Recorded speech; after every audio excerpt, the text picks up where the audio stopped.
mysterious case of how a genetics researcher suddenly vanished, then, 6 days later, his wife disappears. In September of 2000, the tranquil university town of Columbia, Missouri, became the setting for one of the most perplexing and unsettling missing persons cases in the state's history.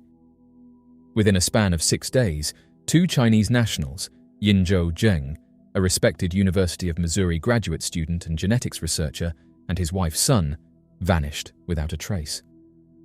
Their disappearances not only shocked the local community, but also confounded investigators, raising suspicions, spawning conflicting theories, and leaving behind a trail of unanswered questions that remains unresolved more than 2 decades later. On September 17, 2000, Yinzhou's son, Charlie Zheng, a student at the University of Missouri, awoke to find his father missing from their university terrace apartment. Yinzhou had planned to visit his daughter Jenny in Iowa City that day, but when Charlie reached out to Jenny, she said she was neither expecting him nor had he shown up. There were no signs of forced entry or struggle, and Yinzhou's passport and personal belongings, including his vehicle, were left behind. Initially, Charlie was not alarmed, noting that his father occasionally went on trips with friends. Sun, Yinzhou's wife, made no mention of his disappearance at the time. 6 days later, the situation became more ominous when Sun also vanished during the night, again leaving behind her passport and all personal effects. Sun was known in the community as a quiet, hard-working woman who waitressed at George's Pizza in Columbia. She did not drive and was often seen walking to local establishments like Taco Bell, where officers would occasionally offer her a ride home. Her employer, George Godas, recalled that Sun frequently came to work with visible bruises and injuries, which she rarely explained. According to several sources, Sun lived a difficult life at home. Jenny, Yinzhou's daughter from a previous relationship, said Sun resented having to care for Yinzhou's children who were not biologically hers. It was reported that Yinzhou forced her to work grueling hours and relinquish all of her earnings to him. At the time of their disappearances, both Yinzhou and Sun left behind their possessions, their bank accounts untouched, most notably Yinzhou's, which had over $30,000 in it, and even their daughter, who was just 5 years old. Curiously, Yinzhou had previously insisted that their daughter return to China to comfort his grieving mother after the passing of her husband, which some now see as a suspicious move made in anticipation of what was to come. The investigation by the Missouri University Police Department initially seemed routine. Charlie allowed them to search the family apartment, and he stated that the MUPD had taken his parents' passports. Strangely, the Missouri University Police Department refused to confirm whether they were in possession of the passports. Other inconsistencies began to emerge. The police department claimed to have issued a press release, yet no such release appeared in any of the local newspapers. When one newspaper requested a copy, the university declined to provide it, citing student privacy concerns. Fred Otto, the police chief at the time, described the investigation as thorough, claiming that state and federal agencies had been contacted. However, the Missouri State Highway Patrol and the FBI both later denied any involvement, stating there were no records of having been asked for assistance. Columbia Police acknowledged offering support, but could not recall the extent of their involvement. The official stance from the Missouri University Police Department was that there was no suspicion of foul play in either disappearance. This conclusion has baffled many, given the unusual timing of both disappearances and the eerie calm that surrounded the circumstances. The fact that both Yinzhou and Sun disappeared within days of each other, leaving all their belongings behind, stretches the plausibility of a voluntary departure. Furthermore, Sun's boss flatly rejected the idea that she left of her own accord, stating she would never abandon her job or her daughter. Various theories have surfaced over the years. One posits that Sun, overwhelmed by years of hardship, may have taken out Yinzhou in a moment of desperation and then disappeared to avoid prosecution or as a result of retaliation. Others, including Sun's relatives, believe the opposite, that Yinzhou may have hurt Sun in an outburst. There are also theories suggesting that Yinzhou fled to avoid visa expiration issues, although his own mother doubted this explanation given his confidence in his academic career and future. Despite the strange and suggestive details, no definitive answers have ever been found. Neither of them have been discovered, no forensic evidence has emerged, and no substantial leads have surfaced. Over 2 decades later, the case remains frozen in time, locked in bureaucratic silence and emotional agony for those who knew them. The couple's daughter was left orphaned and in the care of others, her future altered forever by a mystery that may never be solved. The disappearances of Yin Zhou and Sun Zheng remain an open wound in Colombia's history, a case of 2 lives vanished, not only from sight, but seemingly from memory. Woman shares a mysterious video from her great-grandparents' house. A mysterious video recently shared online has sparked widespread interest and curiosity among those who investigate unexplained phenomena. The video, originally posted by a user named Ivona Wieczorek, shows what appears to be an apparition briefly appearing beside a chair in a family living room. According to Ivona, the chair in question belonged to her great-grandfather, a man who lived in the house until his passing. What makes this video even more compelling is the family history behind the home. It was built by Ivona's great-grandfather and great-great-grandfather and has remained in the family ever since. In the post accompanying the video, Ivona strongly denies any possibility that the footage was manipulated. She explains that her parents, who captured the video, are not technologically savvy and would not have the skills or the motivation to create a hoax.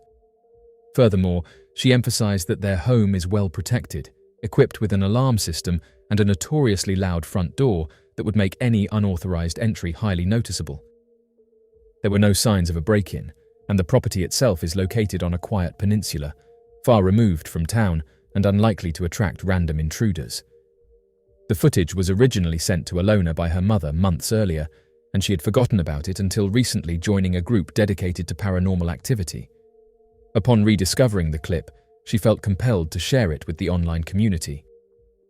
The brief but striking moment caught on camera shows a translucent figure appearing beside the familiar chair, lingering just long enough for its form to be visible before vanishing from view.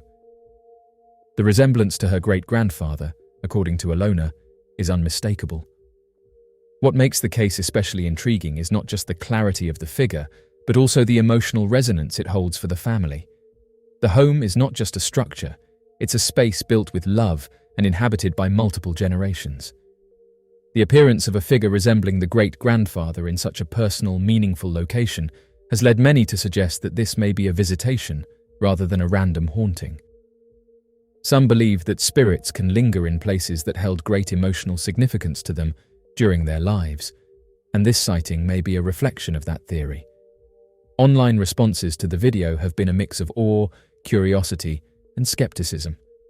While some have suggested rational explanations such as reflections or camera malfunctions, others argue that the unique context and lack of any logical cause make this footage worthy of further attention. Whether viewed as a spiritual occurrence or simply an unexplained moment, the video has touched many who have watched it.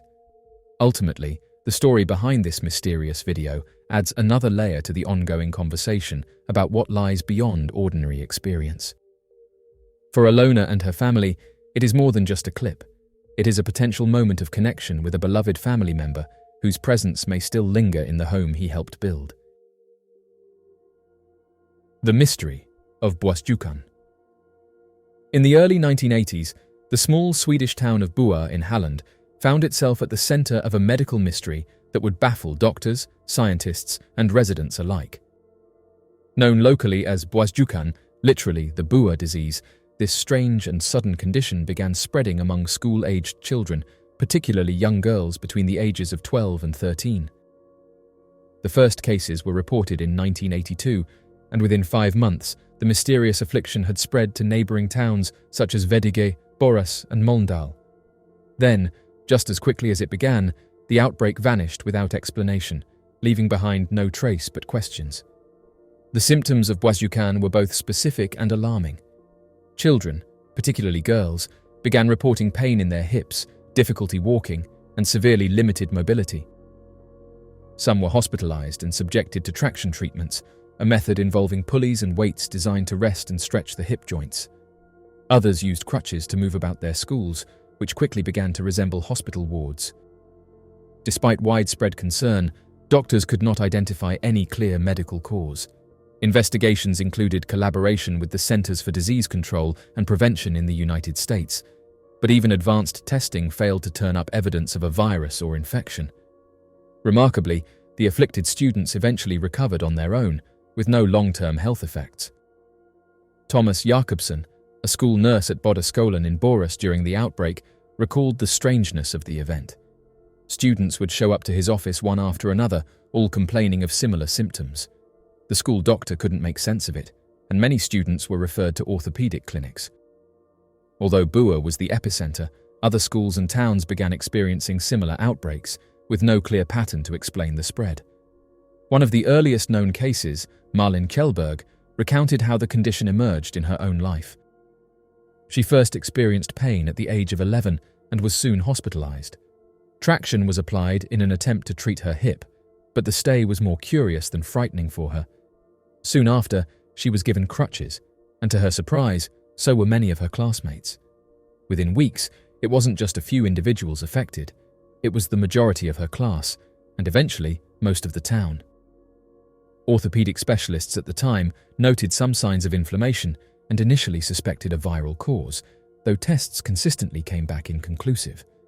Treatments such as traction, though standard at the time, were later admitted to be ineffective, and in some cases may have exacerbated discomfort. Still, they recovered naturally. In hindsight, medical professionals concluded that there might have been a physical origin for a few early cases, but the majority were likely driven by psychological factors. Christina Berg Kelly, a youth physician, would later propose a theory that framed Bwasjukan as a psychosomatic illness, essentially an outbreak of mass hysteria. She was supported by orthopedic specialist Krista Allenmark, who also acknowledged the psychological component, though he maintained that some cases may have stemmed from a legitimate but short-lived virus. As the number of cases grew, so too did public speculation. Environmental theories were rampant. Some believed emissions from the nearby Varo pulp mill or radiation from the Ringhals nuclear power plant could be the cause. Others proposed even more exotic explanations, such as contamination brought back by Swedes working at the Bai Bang paper mill in Vietnam. None of these theories were supported by any scientific evidence. Local media played a major role in shaping the community's perception of the mystery. Klaus Goran Sandblom, a journalist with Hallands Nyheter, recalled the atmosphere of concern that gripped the town. There had already been long-standing fears about environmental hazards in the area, especially following the construction of major industrial plants.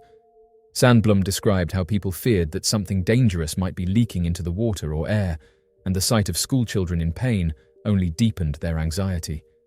Yet, in a final twist that baffled both residents and medical professionals, the outbreak simply ended. After dominating local headlines and creating widespread fear, Bwasjukan disappeared as quickly as it had appeared. No new cases emerged after the 5-month period, and those previously afflicted returned to their normal lives, seemingly without consequence. To this day, the true cause of Bwasjukan remains a mystery. The mysterious case of David McAfee. The disappearance of David McAfee remains one of the most troubling and perplexing missing person cases in East Tennessee. At the time of his disappearance, David was 31 years old and living in New Market, a small town in Jefferson County. He was the father of 3 sons and was in a committed relationship, though sources vary on whether his partner was his girlfriend, fiancée, or wife. Regardless of the official label, she played a central role in the timeline leading up to the day David vanished. David was the youngest son in his family, with a younger sister, Kadana, who had recently given birth, a moment David had reportedly been excited about and deeply supportive of. Professionally, David listed himself as self-employed in nearby Jefferson City, located just a short drive from New Market. The exact nature of his work is unclear, but he seemed to maintain a stable lifestyle despite a history of struggling with substances. Whether addiction played any role in his disappearance remains speculative, as there is no confirmed evidence that he was actively using at the time he went missing. David had also recently faced legal trouble. On April 6, 2021, he was convicted of committing a burglary, specifically one categorized as other than habitation, which typically refers to a non-residential structure like a store or business. He was sentenced later that month and was on probation at the time of his disappearance. As of now, His status is listed as absconded.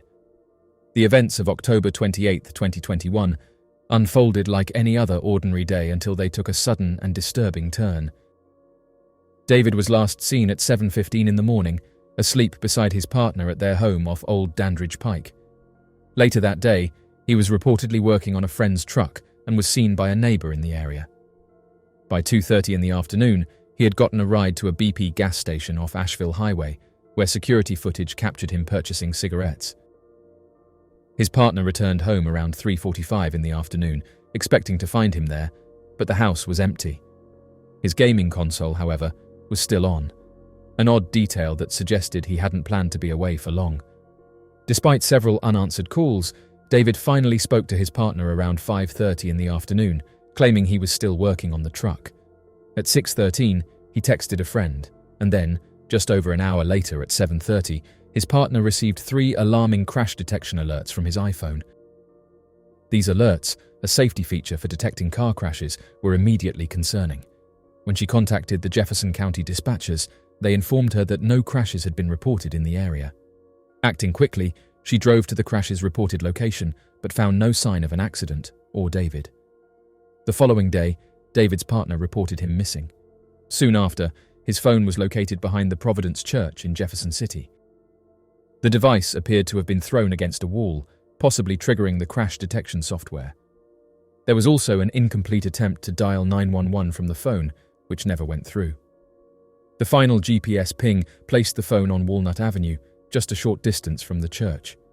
What makes David's disappearance even more unsettling are the personal items he left behind. He did not have his jacket, wallet, or his second phone with him, nor did he have his hat, something his family said he always wore and rarely parted with. The absence of these items, combined with the unexplained crash alert and abandoned phone, has left his loved ones fearing the worst. To this day, David McAfee remains missing.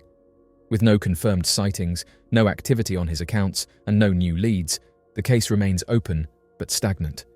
His family continues to hope for answers and remains desperate to know what happened on that October evening in 2021 when David vanished without a trace.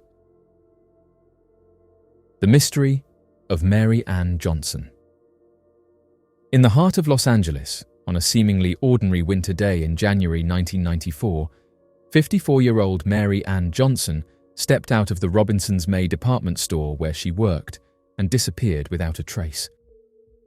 Known to her colleagues as dependable and professional, Mary Ann was an account representative whose life appeared stable on the surface, but beneath the routine of her daily life, troubling signs were beginning to emerge, signs that would only grow more sinister after her sudden disappearance. For more than 3 decades, the mystery of what happened to Mary Ann Johnson has remained unsolved, leaving investigators grasping at fragments and her loved ones in a painful state of limbo. Mary Ann was last seen on January 19, 1994, at the end of her workday in Los Angeles. According to co-workers, she had mentioned she was planning to meet her estranged husband, Andrew Johnson, the next day. That meeting never happened. Andrew later claimed that there had been no plan to meet and acknowledged only a phone call on the day she vanished.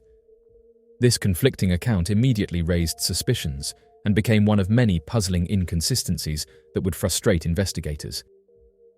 A significant clue came a week later, on January 26th, when Mary Ann's black 1988 Chevrolet Corvette was discovered in the parking lot of a shuttered restaurant in Van Nuys. The restaurant, Louisiana West, was co-owned by Mary Ann and Andrew, but had recently gone out of business. Oddly, the car keys were found inside the locked restaurant, yet Mary Ann was nowhere to be found. There was no clear explanation for how the keys ended up inside the building while her vehicle remained outside. The discovery only deepened the mystery and left detectives with more questions than answers. At the time of her disappearance, Mary Ann and Andrew were in the midst of a complex relationship. Though separated in 1993, they had not filed for divorce and were reportedly exploring reconciliation.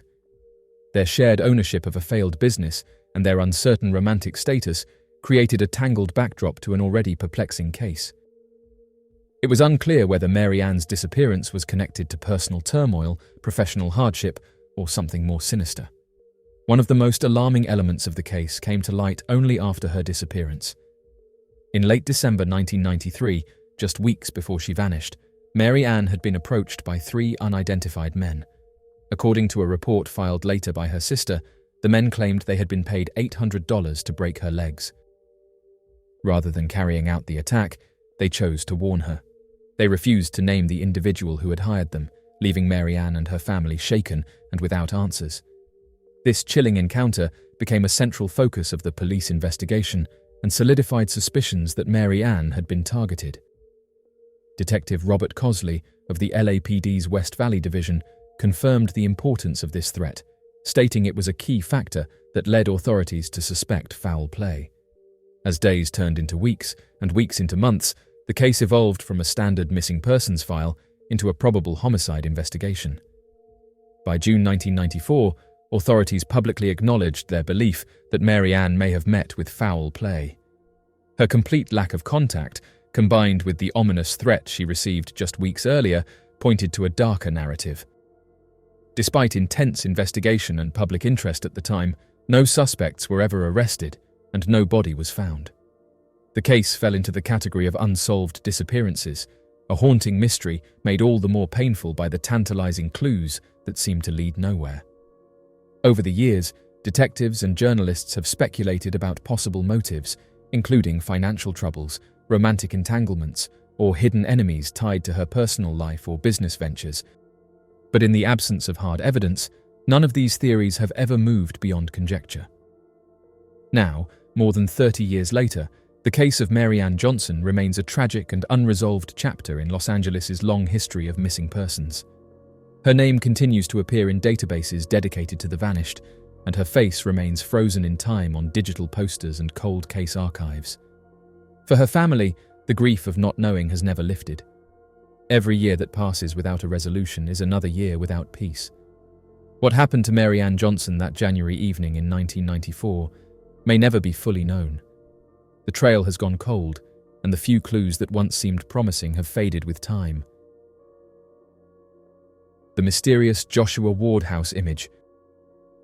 The Joshua Ward House in Salem, Massachusetts, is no stranger to eerie legends and unsettling tales. Built in 1784, the 3-story brick mansion stands as one of Salem's oldest remaining brick homes, rich in architectural significance and layered with a turbulent history. Yet, among the whispers of the past, one particular incident continues to capture the imagination of those intrigued by the supernatural. A mysterious photograph taken in 1981 that many believe reveals the ghostly figure of a witch. That year, the Joshua Ward house had been purchased and converted into office space. During a Christmas celebration, as staff and guests mingled and took Polaroids to commemorate the occasion, one image stood out from the rest. In the developed photo, an inexplicable and haunting figure appeared. It was not someone known to be present at the party, nor did anyone recall seeing anyone dressed in the manner depicted. The figure in the image was terrifying, a woman with dark, sunken eyes, twisted features, and hair cascading wildly around her face. What disturbed viewers most was that the apparition seemed out of place, both in terms of fashion and form, as if she did not belong to this world. Given the location of the photograph, speculation quickly took hold. The Joshua Ward house is situated in a city famously known for the Salem witch trials of 1692, a dark chapter in American history where hysteria led to the persecution and execution of innocent individuals accused of witchcraft. While the house itself was constructed nearly a century later, it sits on land that carries deep historical scars. Before the house was built, the site was associated with George Corwin, the High Sheriff during the witch trials, notorious for his methods, including the pressing of Giles Corey. Corwin lived on the land prior to the construction of the current home and reportedly died in the same location. Some theorists believe that the ghostly image captured on the Polaroid is the lingering spirit of one of the victims of the witch trials, or perhaps an angry energy drawn to the site by the atrocities that occurred nearby. Others propose that the apparition could be a residual haunting, a photographic imprint left by an entity bound to the history of the land. Those who have visited the house since the photograph was taken report strange phenomena: cold spots, disembodied voices, and unexplained shadows. Whether these are rooted in suggestion or in true paranormal activity remains a topic of ongoing debate. The Joshua Ward House has since earned a place among America's most haunted locations, and the photograph continues to circulate among ghost hunters and skeptics alike. While modern photography has evolved and many unexplained images can now be dissected with digital tools, this 1981 Polaroid retains its mystery. No definitive explanation has been provided, and the figure in the photograph remains unidentified. Mysterious funeral image captures a strange guest. Among the many unsettling images circulating the internet, few strike as deep a chord as the mysterious photograph taken of 3 women following their mother's funeral. What was meant to be a heartfelt keepsake of a difficult day turned into something far more chilling. In the background of the image, behind the trio of grieving daughters, stood an unexplained figure. A tall man, dressed entirely in black, wearing a wide-brimmed hat. The figure had no visible facial features, and his presence was never noticed at the time the photo was taken. Even more unsettling is the placement of his hand on the shoulder of one of the women, who, tragically, lost her life in a car accident just days after the photo was captured.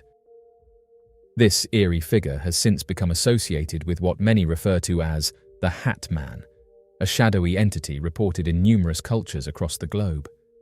Witnesses often describe him as a dark silhouette of a man, sometimes with glowing eyes, but always marked by the presence of a long coat or cloak and a hat, often wide-brimmed or resembling a fedora.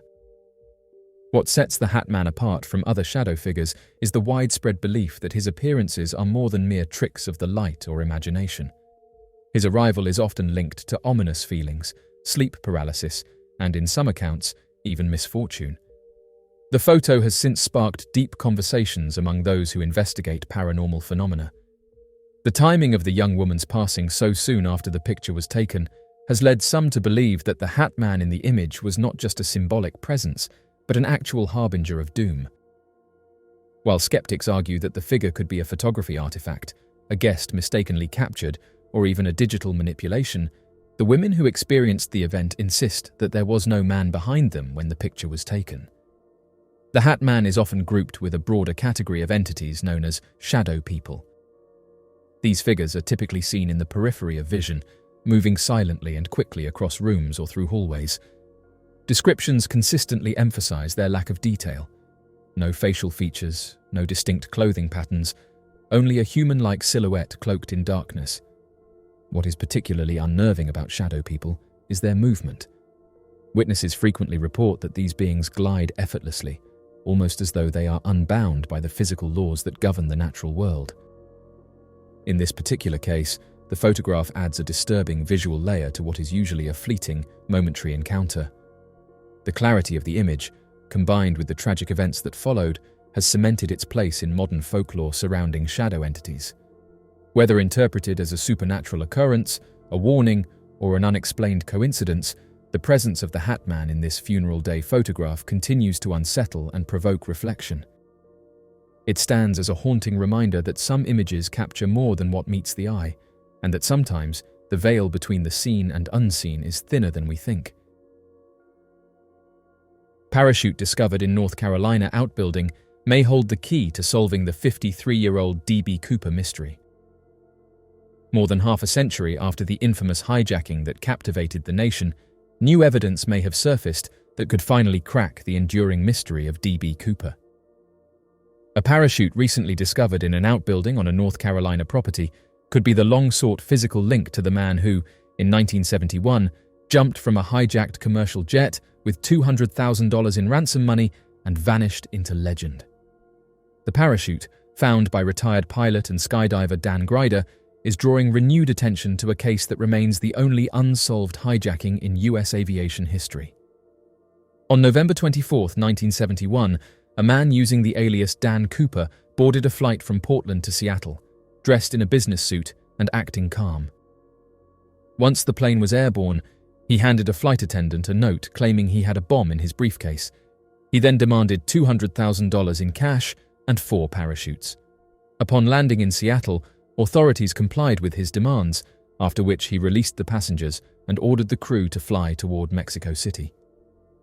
Somewhere between Seattle and Reno, Nevada, the man opened the rear stairway of the aircraft and parachuted into the night sky, never to be seen again. Aside from $5,800 in cash that washed up on the banks of the Columbia River years later, no trace of the man or the money was ever found. The FBI launched an exhaustive investigation, interviewing over 800 suspects, yet no one was conclusively identified as D.B. Cooper. In 2016, the Bureau officially closed the case, citing the lack of any new physical evidence. But that decision may now be revisited. The potential breakthrough came in July 2022, when Dan Grider discovered what he believes is the parachute used in the heist, stored among the possessions of Richard Floyd McCoy's the second late mother. McCoy, a former Army helicopter pilot and skydiving expert, had long been one of the FBI's top suspects in the Cooper case. In April 1972, just 5 months after the Cooper hijacking, McCoy pulled off a remarkably similar skyjacking in Utah, demanding $500,000 before parachuting out of a plane. He was eventually caught and sentenced to prison, where he was later taken out during an escape attempt. Many believe he was the same man behind the Cooper mystery. Grider, who has spent more than 2 decades investigating the case, shared his findings in a detailed 2-part series on his YouTube channel, Probable Cause. He documented the discovery of the parachute, a modified military surplus bailout rig, and traced it to McCoy. Grider calls the rig 1 in a billion due to its rarity and distinct characteristics.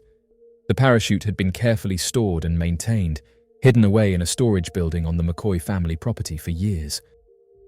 McCoy's children, Shante and Richard III, have since come forward, stating they believe their father was indeed D.B. Cooper. For years, the family remained silent, believing their mother Karen may have played a role in the hijackings and not wanting to risk exposing her. Following her death in 2020, they began sharing their story with Grider, who had been reaching out to them for years. While the FBI has not officially reopened the case, the discovery of the parachute and the corroborating details shared by McCoy's children may offer the most compelling lead in decades. Whether this new evidence will finally close the chapter on one of America's most intriguing mysteries remains to be seen. But for the first time in years, there is renewed hope that the true identity of D.B. Cooper may finally be revealed. The Wessex Way monster. In England, a mysterious creature was caught on a motorway camera.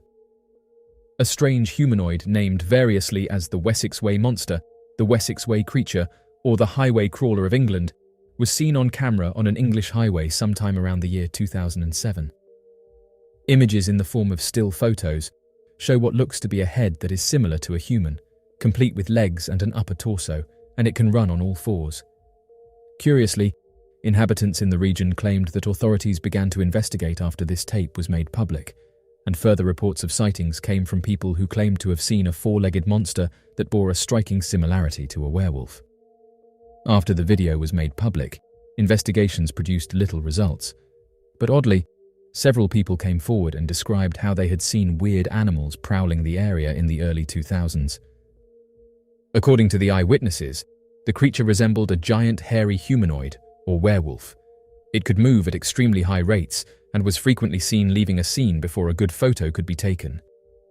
The creature's rapid speed caused some to speculate that it wasn't natural, pointing out that it might have been a baby deer crossing the road at the time. However, others who took screenshots of the creature claimed that it didn't resemble any of the local wildlife and that it had what appeared to be arms and legs. According to one cop who supposedly came forward and recounted how they had seen strange creatures around the area, the Wessex Way region in Devon is home to numerous unusual species, and locals have been coming forward for years to describe their mysterious experiences.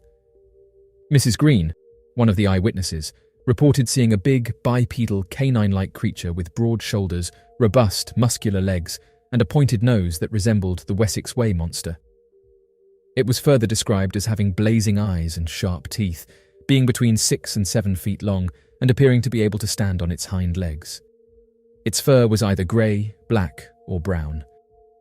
The video is not very clear, but you can clearly see that its hind legs are not like a deer's, and its upper body and shoulders also seem excessively large, indicating that this creature is more humanoid. Those who have seen the footage have suggested that it could be a skinwalker, wendigo, or even a wild man. The Monkey Man of New Delhi. The The Monkey Man phenomenon that gripped New Delhi in the summer of 2001 remains one of the most intriguing and bizarre episodes in the city's history. The sudden appearance of a mysterious, monkey-like creature terrorized residents and sparked widespread panic, leading to a series of dramatic encounters between police and the alleged creature. The events that unfolded during this tumultuous period shed light on the complexities of urban folklore, mass hysteria, and the human psyche. An ape-like creature known as the Monkey Man of New Delhi frightened India's capital city of New Delhi. That May, rumors of an odd, nocturnal, monkey-like creature that was attacking people started circulating in New Delhi. Although eyewitness reports were frequently contradictory, they generally described the creature as standing 4 feet tall and having thick black hair, and it was said to have had metal claws, trousers, and bright red eyes that occasionally showed through goggles. It also wore a metal helmet. Some say the Monkey Man is Bigfoot, while others say it's an embodiment of the Hindu god Hanuman. Many people claim to have been scratched, and in a panic brought on by the Monkey Man, 2 or 3, depending on certain accounts, even perished when they leaped from building tops or plunged down stairwells. Police eventually even released impressions created by artists in an effort to apprehend the creature. It was said that if one shines a bright light in the Monkey Man's face, it will dispel his night vision glasses and cause him to flee. Additionally, it was believed that dousing the primate with water would disable his motherboard heart. Likewise, it was thought that the monster might become invisible by simply pressing a single button on his panel. According to these views, the Monkey Man is more mechanical than natural. 15 individuals sustained injuries on May 13, 2001, varying from scratches and bites to bruises. On May 15th, a pregnant woman fled after hearing neighbors yell that they had seen the Monkey Man and tumbled down several stairs. Additional reports of sightings surfaced in Kanpur in February 2002 and New Delhi in July 2002, with the latter reporting a contraption like a monkey and glimmering with red and blue lights. An unidentified eyewitness even asserted that the Monkey Man had stolen his mobile phone. The response from authorities was swift, but initially ineffective. Police received hundreds of distress calls and deployed additional patrols to investigate the reports. As quickly as it had begun, the Monkey Man phenomenon gradually faded away by midsummer. The number of reported sightings decreased, and public interest shifted to other topics. The Lizard Man of Scape Ore Swamp. The Lizard Man of Scape Ore Swamp is a lizard-like humanoid entity described as standing at a height of 7 feet, having been completely green in color and possessing the rough, textured skin of a lizard. The primary sightings of the Lizard Man of Scape Ore Swamp describe the creature as having snake-like scales covering its body from head to toe and 3 large, knob-like fingers on each hand. Some of the reported witness sightings claim the creature to have glowing red eyes that appear to illuminate, whereas others have described the creature's eyes as reflective, similar to that of a wild animal. First sighted back in 1988, a series of sightings would persist in the area of Scape Ore Swamp, South Carolina, over the span of several years before efforts by the local military would prevent cryptid researchers from investigating the sightings any further. Back in 1988, a 17-year-old local resident, known as Christopher Davis, claimed that, as he was driving near the location of Scape Ore Swamp, he struck a creature that was described as being green, completely wet, 7 feet tall, had the skin of a lizard, possessed 3 fingers on both hands, had wide, glowing red eyes, and was covered from head to toe in snake-like scales. This creature would later be referred to by locals as the Lizard Man of the Scape Ore Swamp, and further sightings of the creature would continue for years to come. Though many claimed to have spotted the creature, even occasionally having direct encounters, on the roads located nearby the Scape Ore Swamp, others claimed that they had even encountered the Lizard Man more than a few miles away from the swamp. This would eventually lead to so many sightings of the creature that a local radio station offered a $1 million reward to anybody that could capture the creature alive and bring it to the radio station. Though many people believed it to be nothing more than a publicity stunt, the seriousness of the creature would later be the focus of the nearby military base, as an airman known as Kenneth Orr, that worked at the nearby Shaw Air Force Base, would go on to file a police report claiming that he had encountered the Lizard Man located off of Highway 15 and fired at the creature. He believed he had wounded the creature, but couldn't locate its body. Despite the police report and the proof of a number of scales being found at the location, Kenneth Orr was arrested for claims of an unlawful carry of a weapon and attempting to file false police reports. This has led many to believe that though the military may be actively hunting and looking for the creature, they are also working to cover up the existence of the lizard men to prevent mass panic. Although the two creatures don't share a lot of the same physical characteristics, many cryptid researchers have often compared the reports surrounding the Thetis Lake monster sightings with that of the lizard man of Scape Ore Swamp. Similar to the lizard man, the Thetis Lake monster is a reported lizard man-like entity, but a large protruding horn rising from the top of his head. Additionally, the two creatures made their appearances roughly around the same time, back in the mid-1970s. Although far smaller and more frog-like in design, the Thetis Lake monster also appears to inhabit an underwater ecosystem. Unlike the lizard man, rather than running from confrontation, the Thetis Lake monster is remarkably aggressive and has attacked several eyewitnesses over the years. According to a report made by the Royal Canadian Mounted Police, on the 19th of August in 1972, 2 eyewitnesses would report a lizard man encounter out on Thetis Lake, located near Cottonwood, British Columbia, only a few miles from the Cadborough Bay off Victoria and Vancouver Island. According to the 2 eyewitnesses, 2 boys by the name of Gordon Pike and Robin Llewellyn, the 2 claimed to have seen a 5-foot-tall creature suddenly emerge from the surface of Thetis Lake and chase them onto the shore of the beach. As the creature got close to Robin Llewellyn, the being was believed to have lowered its head and cut Robin on the hand using 6 razor-sharp points that were located on the cranium of the lizard man-like creature. Once injured, the boys would run further away from the beach as they would watch the impossible-to-explain creature slowly return back to the waters and disappear deep into the lake. Shortly after the encounter, the 2 boys would call the local authorities and a Royal Canadian Mounted Police officer would arrive at the beach to investigate the claims further. Oddly enough, rather than dismissing the sighting as nothing more than a prank, the officer would document the attack in detail and make special mention of the real wound received by one of the eyewitnesses. The officer would later state that the boys seemed sincere, and until they determine otherwise, they have no alternative but to continue their investigation. 4 days following the initial sightings, on the next Wednesday afternoon, on the 23rd of August, the Thetis Lake monster would be reported once again by independent eyewitnesses who claimed to have seen the lizard man creature by the shores of the lake. According to the eyewitnesses, 2 men by the name of Mike Gold and Russell Van Nice, the 2 claimed that while they were at the shores of Thetis Lake, in the recreation area commonly visited by tourists, they noticed a peculiar disturbance in the water across the lake at around 3:30 in the afternoon. The 2 men claimed that as they watched the disturbance in the water, they initially thought that the source could have been a man struggling to swim as the creature would make it to the shore after seemingly being stuck underneath the surface of the water for an exceptionally long period of time. Once on the shore, the 2 eyewitnesses described the creature as appearing to have had the body of a human being, covered entirely in scales, with the head and face of a monster. Atop the head of the creature was believed to be a razor-sharp horn, or point, with large sharp ears jutting off of the side of the creature's skull. Although it was difficult to accurately see, the men believed that the creature was entirely silver in color, though admit that the color could have been caused by a reflection of the afternoon light on the smooth surface of the wet scale. One of the eyewitnesses, Mike Gold, would later provide a statement to the Royal Canadian Mounted Police on the incident, saying that the mysterious creature came out of the water and looked around. He described the creature as shaped like an ordinary body, like a human being's body, but it had a monster face, and it was all scaly, a point sticking out of its head and great big ears.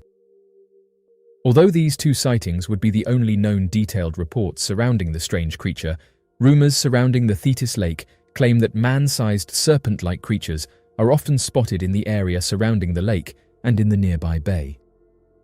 Legends of a monster referred to as the Cadbrosaurus, nicknamed the Caddy, are claimed almost every year in the British Columbian coast, known as the Cadborough Bay, located only a few miles from the Thetis Lake.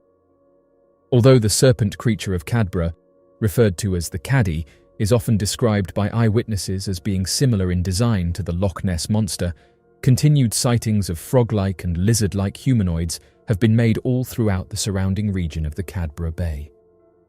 Additionally, during certain months of the year, Thetis Lake directly connects with Cadborough Bay, draining out into the nearby shoreline, allowing a brief moment of connection between the two bodies of water. New Jersey Gator Man connection. Researchers often compare the original sightings of the Lizard Man of Scape Ore Swamp sightings, reported out of the state of South Carolina, to many of the matching details of the New Jersey Alligator Man, such as the alligator-like appearance of the creature and its reported likeness of standing upright on its hind feet, or its behavior of running away when confronted or spotted by a human being, as well as its height and its body, both of which are covered from head to toe in scales. This has led many cryptid researchers into believing that the cryptid responsible for the New Jersey Gator Man reports is also responsible for the Lizard Man of Scape Ore Swamp reports of South Carolina. During the summers of the early 1970s, a series of reports would be made by independent eyewitnesses around the southern tip of New Jersey, claiming to see what eyewitnesses would describe as a humanoid-shaped alligator man swimming near the shores of the Newton-Lafayette area.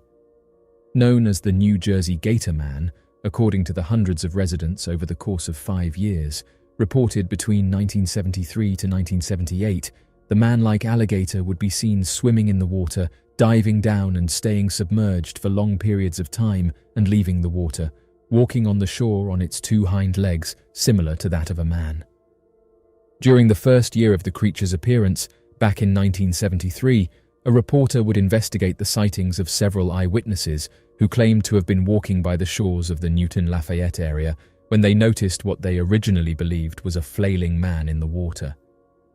Calling out to the man out of fear that he could have been drowning, the creature would come closer to the shores, only to be revealed as a scaled humanoid creature estimated to have been around 6 feet tall and possessing the head of an alligator.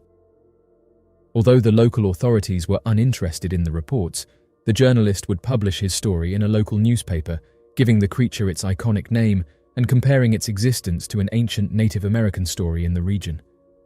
According to the Lenni Lenape Native American tribe, an ancient legend of a man-sized fish roaming near the shores of the New Jersey area described a similar creature believed to have been a scaled monster. The legend would claim that though the fish was far larger than any known natural species and easy to spot in the water, its size made it impossible to catch and proved to be far too dangerous to ever try to hunt, with the cunning nature of the creature being far more terrifying than its size. It is believed that the New Jersey Gator Man sightings are similar to the ancient Lenni Lenape legends. The reports of the New Jersey Gator Man would reach their climax by the summer of 1977, when a scientific researcher would provide an interview with the local newspaper confirming the existence of a gator man-like creature living near the New Jersey coastline. According to the reports, a New York State conservation naturalist by the name of Alfred Hulstruck would claim that a creature described as a scaled, man-like creature that appears from deep within the waters exists near the state's southern tier. Alfred Hulstruck would also claim that the primary reason for the creature's appearance was due to man-made ecological disasters in the region. Although the cause was unknown, Hulstruck believed that the red algal blooms caused by many of the questionable practices of the state and local businesses were the primary reason for the creature's sudden appearance, as it was believed that the region the creature most frequented were the algae-ridden waters. Interestingly enough, immediately following the statement by the New York State conservation naturalist, the story of the New Jersey Gator Man would go completely silent, with many cryptid theorists believing that a secret government ban on the topic was enforced. Additionally, it appears that any evidence of the articles were claimed to have been scrubbed from first-hand reports, with mentions to the articles coming only from second-hand accounts. Oddly enough, it has proven rather difficult, or next to impossible, to prove the validity of the story of the original newspaper reports back in 1973, as the only sources of the legends of the New Jersey Gator Man make reference to an unnamed journalist and unknown local newspaper that claimed to have authored the article on the New Jersey Gator Man. Several facts surrounding the second-hand accounts are verifiable, however, such as the claims of algal blooms near the southern coastal waters of the New Jersey coastline. Even more interesting, matching the direct claims from the New York State conservation naturalist growing concerns surrounding chronic red ride blooms are being investigated by the United States government, with fears that the tides have been causing deeper water species to surface or be relocated due to oxygen deprivation. It could be that the surfacing of the humanoid alligator-like creature could have been caused by the sudden oxygen deprivation in the waters caused by the red algal tides, directly matching the claims of Alfred Hulstruck. When researching the history of the pre-colonial period of the New Jersey area, then known as Nova Caesarea, researcher George Dudding found similar stories of what were referred to as a dragon in the river that ran throughout the area of modern-day New Jersey, recorded by local Native American tribes. According to Dudding, the Native American tribes that had resided around the New Jersey region prior to European settlement had inhabited the region for more than 13 years, predating the creation of modern civilization by more than 2,000 years. It was after the end of the last ice age that the tribal group known as the Lenni-Lenape Native Americans had begun to occupy the area of the modern-day Lower Hudson River Valley and the Delaware River Valley. Although the exact timeline of their expansion is unknown, it is believed that over the next few thousand years, the group would reach out and settle in areas much further eastward, closer to the Atlantic Ocean, in the area now referred to as the state of New Jersey. It was sometime around the mid-1600s when the first early European settlers would make contact with the Lenape Native Americans, referring to them as the Indian Delaware tribe.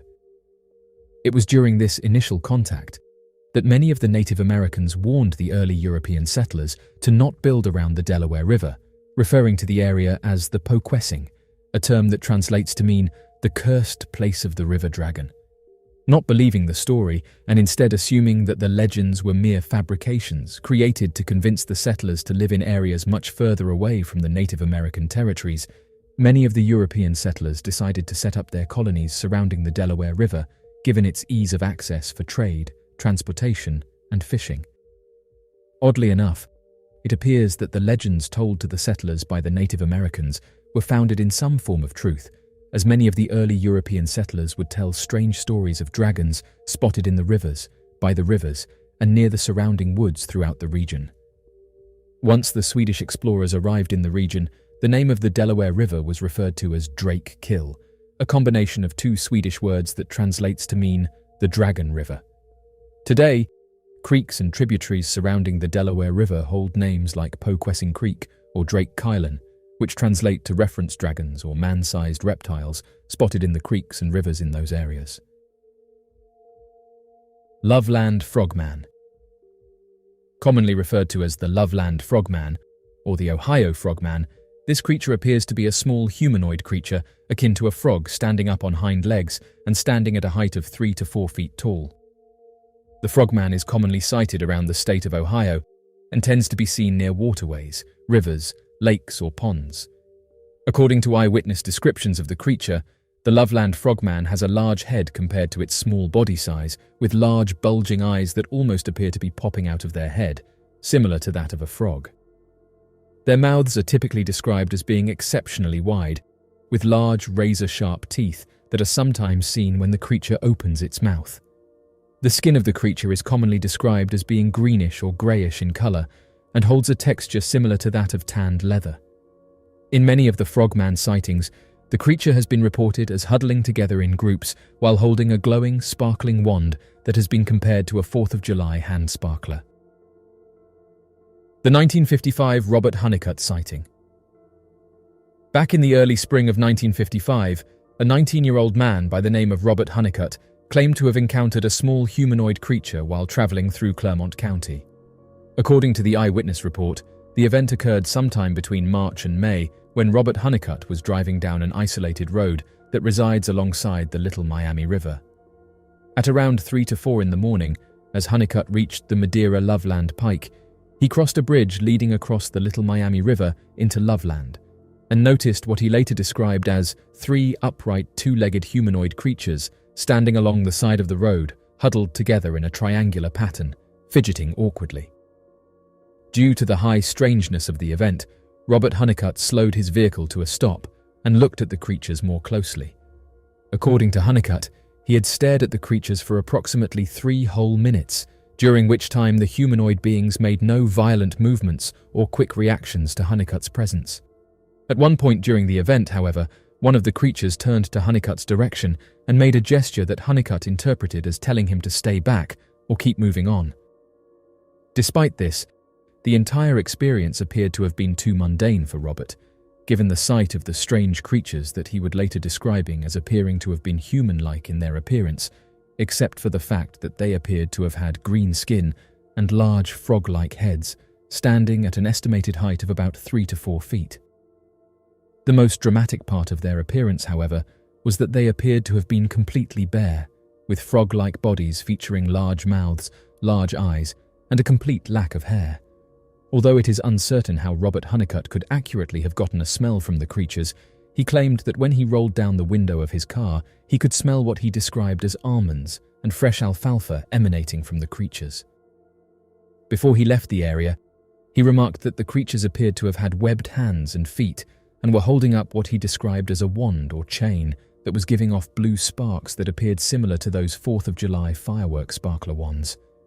Unsure of what to do, and now becoming increasingly scared of the strange creatures, Robert Honeycutt drove off and went straight to the local police station in Loveland, Ohio, and told them about what he had encountered. Believing that perhaps Honeycutt was under the influence, they made him perform a field sobriety test, which he passed with flying colours. It was at this moment, though, that Honeycutt learned that several hours had disappeared when questioned if he knew what time it was, and realized that he was suffering from a strange sensation of time loss. Confused as to Honeycutt's behavior and mental state, the officers told Robert to head home and then sent officers to investigate the bridge.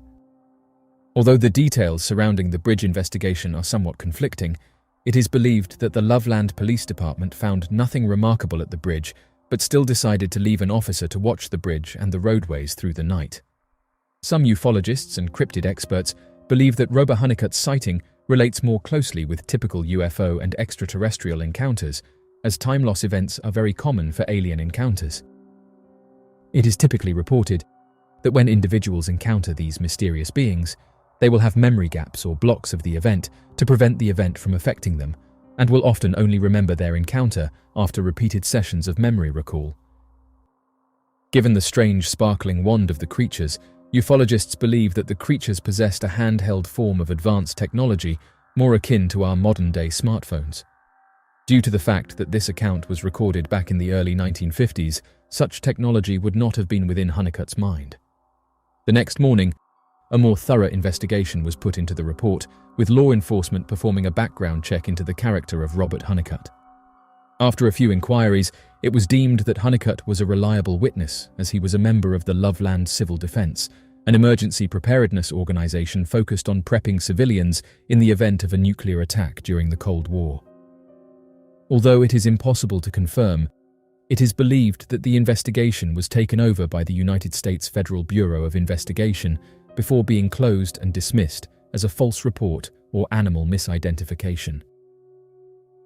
The 1955 Milten Frogman sighting. 2 months following the Robert Honeycutt Frogman sighting, another sighting would take place in the summer of 1955 around the same area. According to a witness referred to as Emily Mangone, she and her husband claimed to have been awakened in the night by barking dogs. Worried that the dogs could have been attacked by a wild animal, the couple got up and looked out the window into the backyard, where the dogs had been sleeping. It was at this moment that the couple noticed what they described as a 3-foot-tall, humanoid-shaped creature standing in their backyard, seemingly covered with leaves and mud.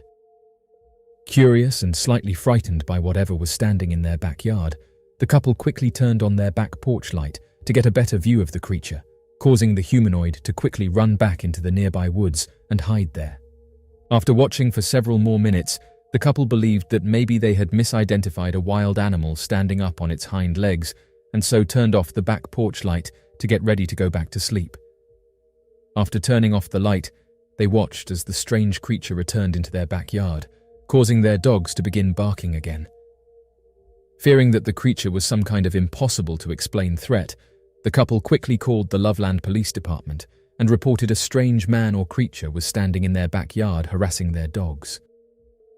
Although the police department would respond to the call as quickly as possible, After several more minutes, the creature disappeared and was never seen by the couple again. The Stockton, Georgia sighting. Back on the 3rd of July, during that same year in 1955, another strange Loveland Frogman sighting would take place in the state of Georgia. The oddest part of the encounter is that though the sighting would take place a few states away, the eyewitness to the event was a resident from Loveland, Ohio, traveling down south to Florida. According to a report told by a Mrs. Margaret Simmons, she and her husband were driving from Cincinnati, Ohio, all the way to Florida for a vacation getaway they had planned a few months prior. At around 3:30 in the morning, while passing through Stockton, Georgia, the couple claimed to have seen a group of 4 small humanoid creatures huddled in the middle of the road, preventing them from driving forward and forcing them to a stop in the middle of the lane. According to Margaret Simmons, the 4 entities appeared to stand at a height of 3 to 4 feet tall and were completely grey in skin tone. The most peculiar aspect of these strange creatures, however, were that they appeared to have had frog-like appearances, with one of the creatures holding what appeared to have been a glowing stick in his hand. After swerving to avoid the creatures, stopping and then immediately driving off, Margaret Simmons noticed her husband had been asleep during the encounter, and so woke him up to tell him about what she saw. Curious as to the encounter, the husband attempted to convince his wife to turn around so he could see what the creatures looked like, but Margaret was too terrified to turn back around and investigate further. After a few more minutes, the couple then noticed that several hours had passed without them realizing it, experiencing a form of unexplainable time loss after the encounter. The Ray Shockey encounter. A similar encounter would take place roughly 17 years later in Loveland, Ohio. According to an officer's report, the event would take place on the 3rd of March back in 1972, when an officer by the name of Ray Shockey would have a strange encounter with frog-like humanoid entities at around 1 in the morning. As Ray Shockey was driving down Riverside Road toward the small town of Loveland, he was making a slow turn into town on an icy road when he noticed what he described as a small humanoid creature lying at the side of the road at the intersection of Twightwee Road. Originally believing that the creature was a dog lying down in the snow, the officer slowed down to check on the animal to see if it was okay when he realized that the creature was not a dog. Suddenly, the creature rose out of the ground and stood up on 2 feet and appeared to have been some humanoid animal impossible to identify. The officer estimated that the creature most likely stood at about 4 feet tall and weighed between 50 to 75 pounds at most. Its body lacked any type of hair or fur and was instead covered in a bumpy, leathery skin that would fold or be smooth in different areas. The most bizarre features that the animal had, however, was its strange head that appeared to be a mix of a frog or lizard face with legs that appeared to be longer than its arms. Once the officer made direct contact with the creature, the frog-like entity jumped up onto the car, then ran towards the guardrail that wrapped around the road and jumped off the ledge, running into the nearby woods and waterways, passing over the embankment and disappearing in the Miami River. Frightened by the sighting, Officer Ray Shockey immediately drove to the Loveland police station and reported the encounter to fellow police officer Mark Matthews. After describing his encounter in detail, Mark Matthews refused to believe the encounter and so drove back to the site of the encounter with Ray Shockey to find further evidence of the event. Once the 2 officers returned, tracks leading down into the embankment because apparent and strange scratch marks located on the guardrail led Matthews to believe that a large animal must have damaged the rail sometime earlier in the day. Oddly enough, less than 14 days following this incident, Officer Mark Matthews himself would have his own encounter with the Loveland Frogman.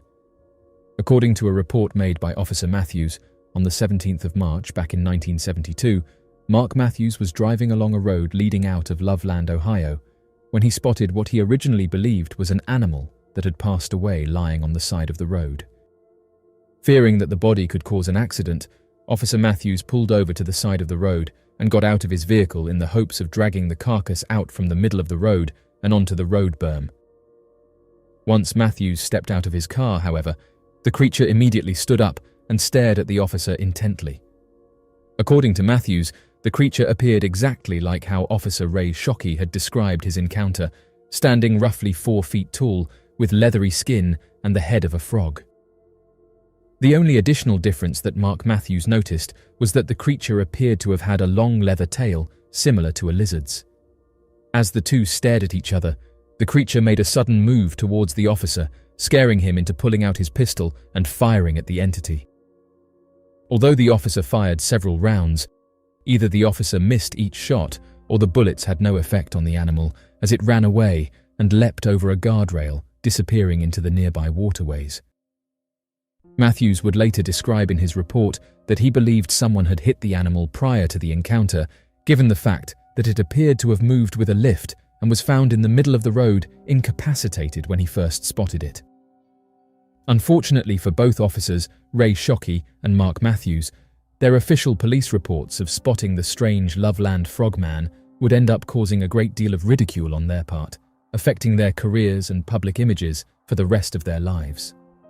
Despite the many interviews insisting that the creature appeared to be a 4-foot-tall, humanoid frog-like entity, with drawings of the creature confirmed by both officers, the officers would later change their stories to avoid ridicule and claim that they had witnessed nothing more than a pet iguana that must have escaped captivity.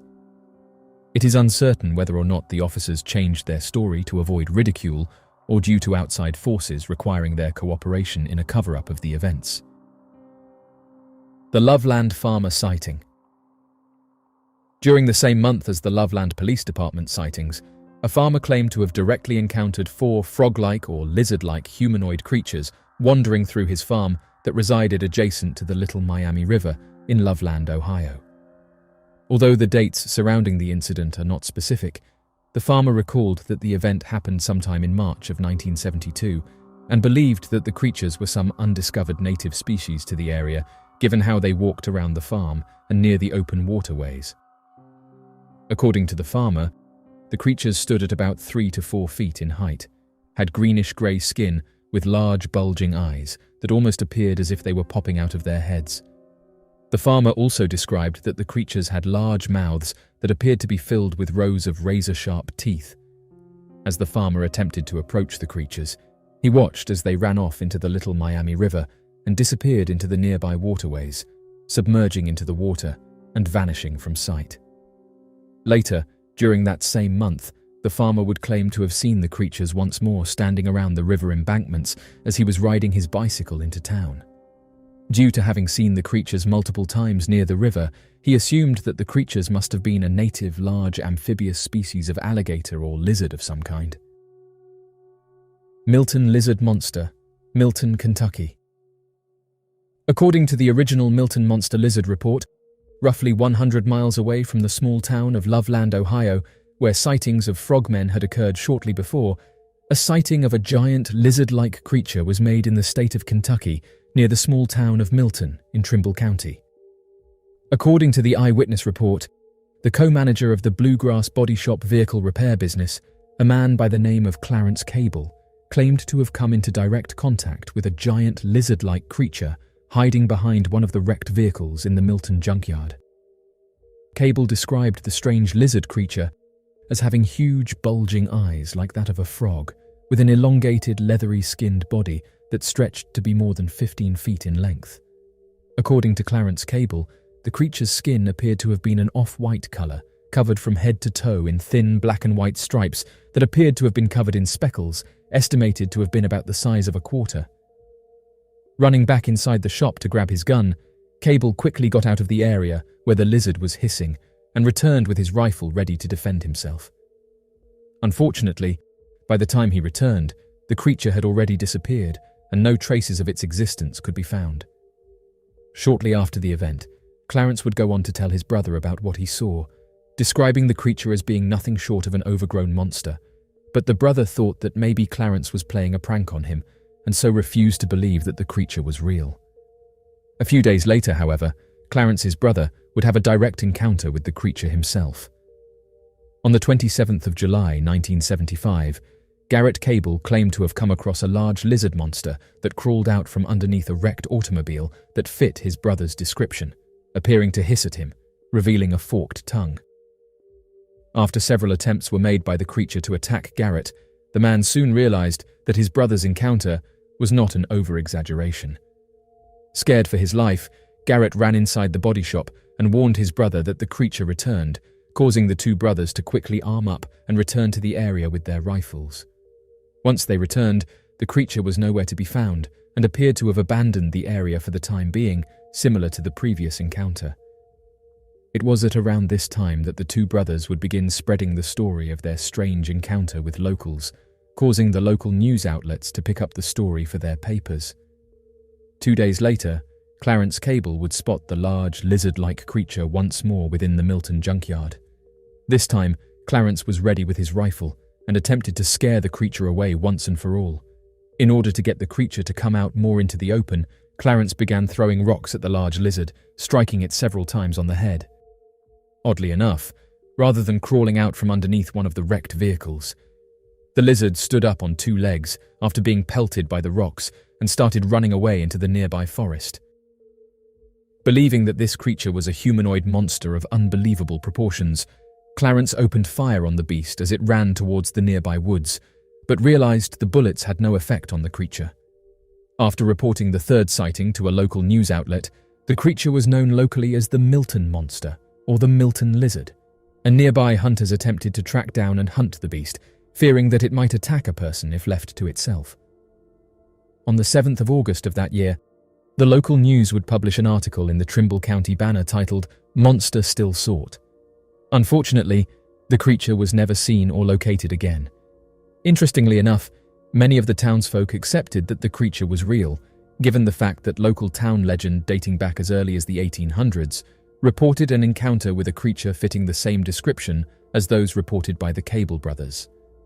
Whether the legend is true or not is unknown, but according to some old documents recorded sometime during the 1800s, there exists a legend near the area of Milten that claims a large lizard of about 14 to 16 feet visited the area and attacked a group of children.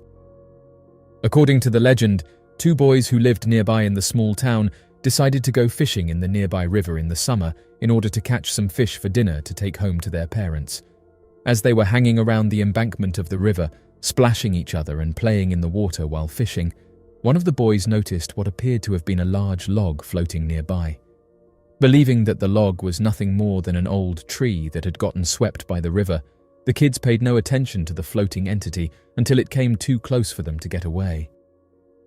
In one short moment, the floating log seemed to become a large reptile creature that attempted to swallow one of the boys and hold him in its mouth to carry him away down the river. Hearing the screams, passing adults quickly ran down into the river and began fighting with the large reptile, forcing the animal to release the boy from its mouth and bringing the children out of the river to safety. Rather than be deterred, however, the creature went underwater and traveled to a nearby tree that was described as being an estimated 26 feet in circumference and hid underneath the tree to attack any passerbyers.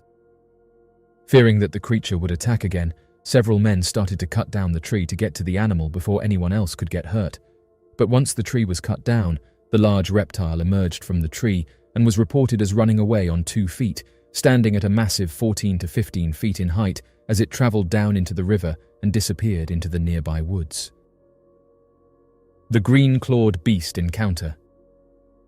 According to a report made near Evansville, Indiana, roughly 200 miles from the Loveland Frogman sightings, another similar-looking creature was spotted by 2 women who were swimming together out in the nearby river. According to a woman by the name of Mrs. Naomi Johnson and her friend Mrs. Louise Lamble, the pair had been swimming together in the Ohio River near Godtown, Indiana. Planned as a little summer getaway, Mrs. Johnson brought along her 3 children and planned on having a fun afternoon in the river to help cool off. As she and Louise journeyed further out into the middle of the river at a distance of roughly 15 feet, Mrs. Johnson claimed to have seen some strange humanoid shape swimming in the water beneath her.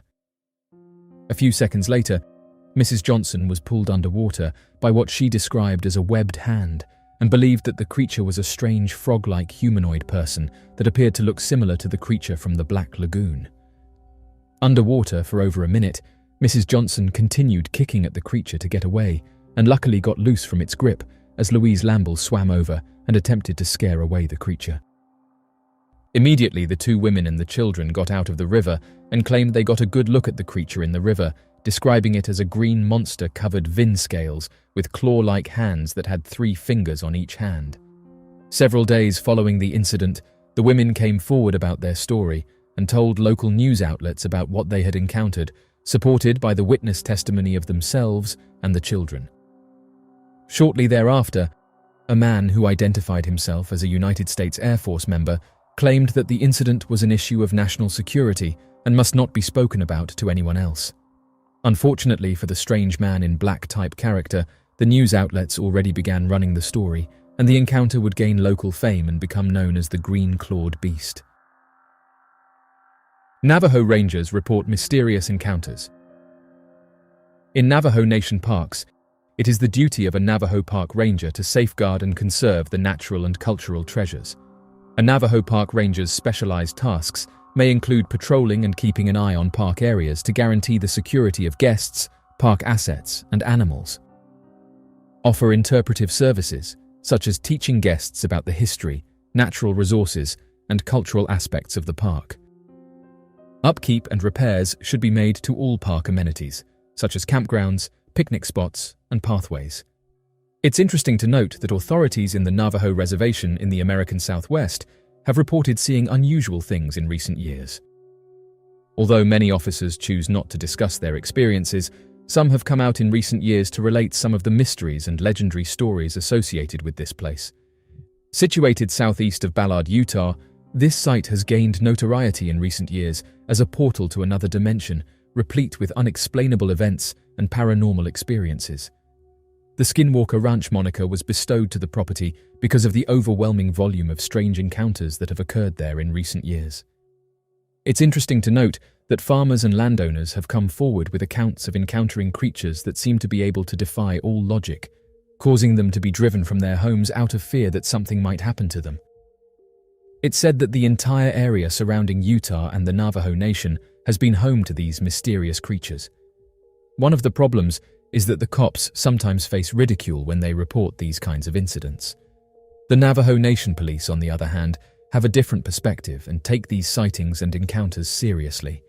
They will make an effort to investigate and comprehend each report, noting that witnesses are certain that they are witnessing something strange. The officers also assert that legends have a deep historical connection to the area and should be taken seriously. The Navajo Nation Police Department has stated that each person's interaction would be handled seriously and that they encourage people to come forward with their encounters. According to a Navajo Ranger, there have been reports of unusual dog-like animals seen all throughout the region. They have been observed to run at very high speeds and resemble humanoids with dogs in appearance. Speaking candidly about some of the experiences they've had while on the job, a Navajo Ranger mentioned that he once saw something running beside his car while traveling through Crown Point. He claimed that, suspecting it was an injured animal, he had slowed down to get a better look at what it was. But he soon noticed he was traveling at 30 miles per hour, and he saw this thing could keep up with him. The ranger claimed that he saw what appeared to be a gigantic dog in his rearview mirror and that it ran to the passenger side, bumping the car. He moved to the right at this point to get a closer look at it, and all he could say was that it resembled a gigantic wolf. He then said that after pulling to the side and applying a strong brake, the monster ran in front of his car. At that moment, he turned on the full headlights to get a closer look at it. The ranger calculated that the creature must have measured about 6 feet in length once it was illuminated by the headlights. The ranger concluded his account by stating that the creature was just inside the full beams for a few seconds before darting out of sight. He claims that he had no idea what this thing was even now, but if he were to characterize it, it would resemble a cross between a man and a wolf. Numerous in-depth eyewitness reports from around the United States recount persistent tales of incomprehensible humanoid canine-like beings known as Skinwalkers, who exhibit skills that set them apart from other supernatural beings on Earth. While some accounts characterize encounters as terrible attacks, others depict almost otherworldly beginnings. The Skinwalker, a humanoid dog-like creature described as standing over 7 feet tall, has been linked to legends dating back thousands of years. It is said to have the face of a wolf, the antlers of a deer, 2 jointed legs, and large claws on each hand. Stories of the Skinwalker have been found all over North America. All Native American tribes have similar stories about the Skinwalker and its activities, despite their varied religious backgrounds and worldviews. Most of the knowledge about Skinwalkers comes from ancient Navajo stories. The Navajo tribe believed that when a member of the tribe committed a social or unforgivable offense, the other tribe members would gather and start a ceremony of cursing the offending individual before permanently expelling them from the group. All by themselves and cursed, it was thought that the exiled tribal members would turn into humanoid dog-like monsters whenever their ravenous appetites started to take over. A hiker finds hundreds of trees flattened overnight in a quiet woodland in England. In a quiet woodland near Medon in Devon, UK, a man named Ben Landricum had an experience that left him shaken, confused and curious. On an otherwise ordinary day, while walking his dog through the woods, Landricum stumbled upon something strange and unnerving, a long column of flattened trees stretching across the woodland floor. The scene was unnatural, as if a great force had passed through the forest, knocking down everything in its path. Instinctively disturbed by what he saw, Landricum rushed back to his campervan with his dog, leaving behind a mystery that would soon spark rumours and theories suggesting that an unidentified flying object had crashed in the area. Ben Landricum was an experienced outdoorsman who frequently explored the woods around Medon with his loyal dog.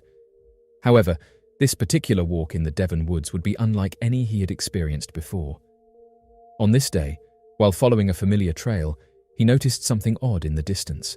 A long, straight line of trees had been snapped and flattened, as if hit by an unseen force. The devastation was concentrated in a narrow path, cutting through the forest like a scar. The fallen trees were not toppled randomly, as they might have been in a natural event like a storm or strong wind. Instead, they appeared to be pressed down in a uniform direction, as though something large and heavy had crashed through the woods. Despite the area being prone to storms, this scene was unlike anything Landricum had ever seen in the region. Startled by the sight, he immediately felt a sense of unease. He wasn't sure what had caused the destruction, but the thought of lingering in such an unusual area didn't sit well with him. Word of Landricum's discovery quickly spread among locals and online communities, particularly those interested in paranormal phenomena.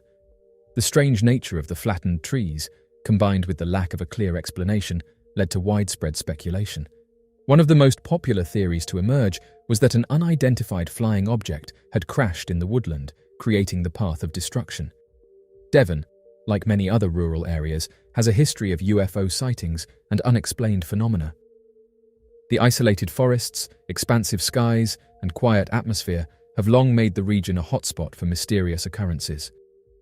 As news of the discovery spread, enthusiasts and theorists began piecing together stories of other strange events in the area. Some locals reported hearing unusual noises or seeing strange lights in the sky on the night before Landricum found the column of flattened trees, further fueling the idea that a UFO might have crashed or passed through the area. These suggestions weren't entirely far-fetched. There have been numerous cases globally where mysterious flattened trees or scorched earth have been linked to alleged UFO sightings. In the case of Medon, the strange destruction of trees bore some similarities to other reports of unexplained crashes, leading many to believe that something unusual, whether extraterrestrial or not, had occurred in this quiet Devonshire woodland. Theories of a UFO crash persisted, and several enthusiasts visited the site to search for evidence. Some claimed to have found signs of radiation or magnetic anomalies in the area, though these findings were never scientifically verified. Others speculated that the crash site might have been quickly covered up, with officials eager to dismiss the possibility of extraterrestrial involvement. For those who believe in the UFO phenomena, the idea that a UFO might have crashed in the Devonshire woods is both exciting and chilling. While the truth behind the mysterious column of flattened trees remains elusive, one thing is certain. The experience has left a lasting impression on Ben Landricum and those who have followed his story. Whether the result of a freak weather event, an unknown terrestrial force, or something far stranger, the woodland near Medon now holds a new sense of intrigue, drawing curious minds to uncover the secrets hidden within its trees. The Green-Clawed Beast Incident. A mysterious creature referred to as the Green-Clawed Beast is purported to inhabit the Ohio River. The event occurred on August 21, 1955 in Evansville, Indiana. Mrs. Johnson was swimming when the alarming incident transpired. She asserted that a hairy, clawed hand had seized her around the knee. On the shore, her acquaintance observed in horror as Mrs. Johnson flailed in the water.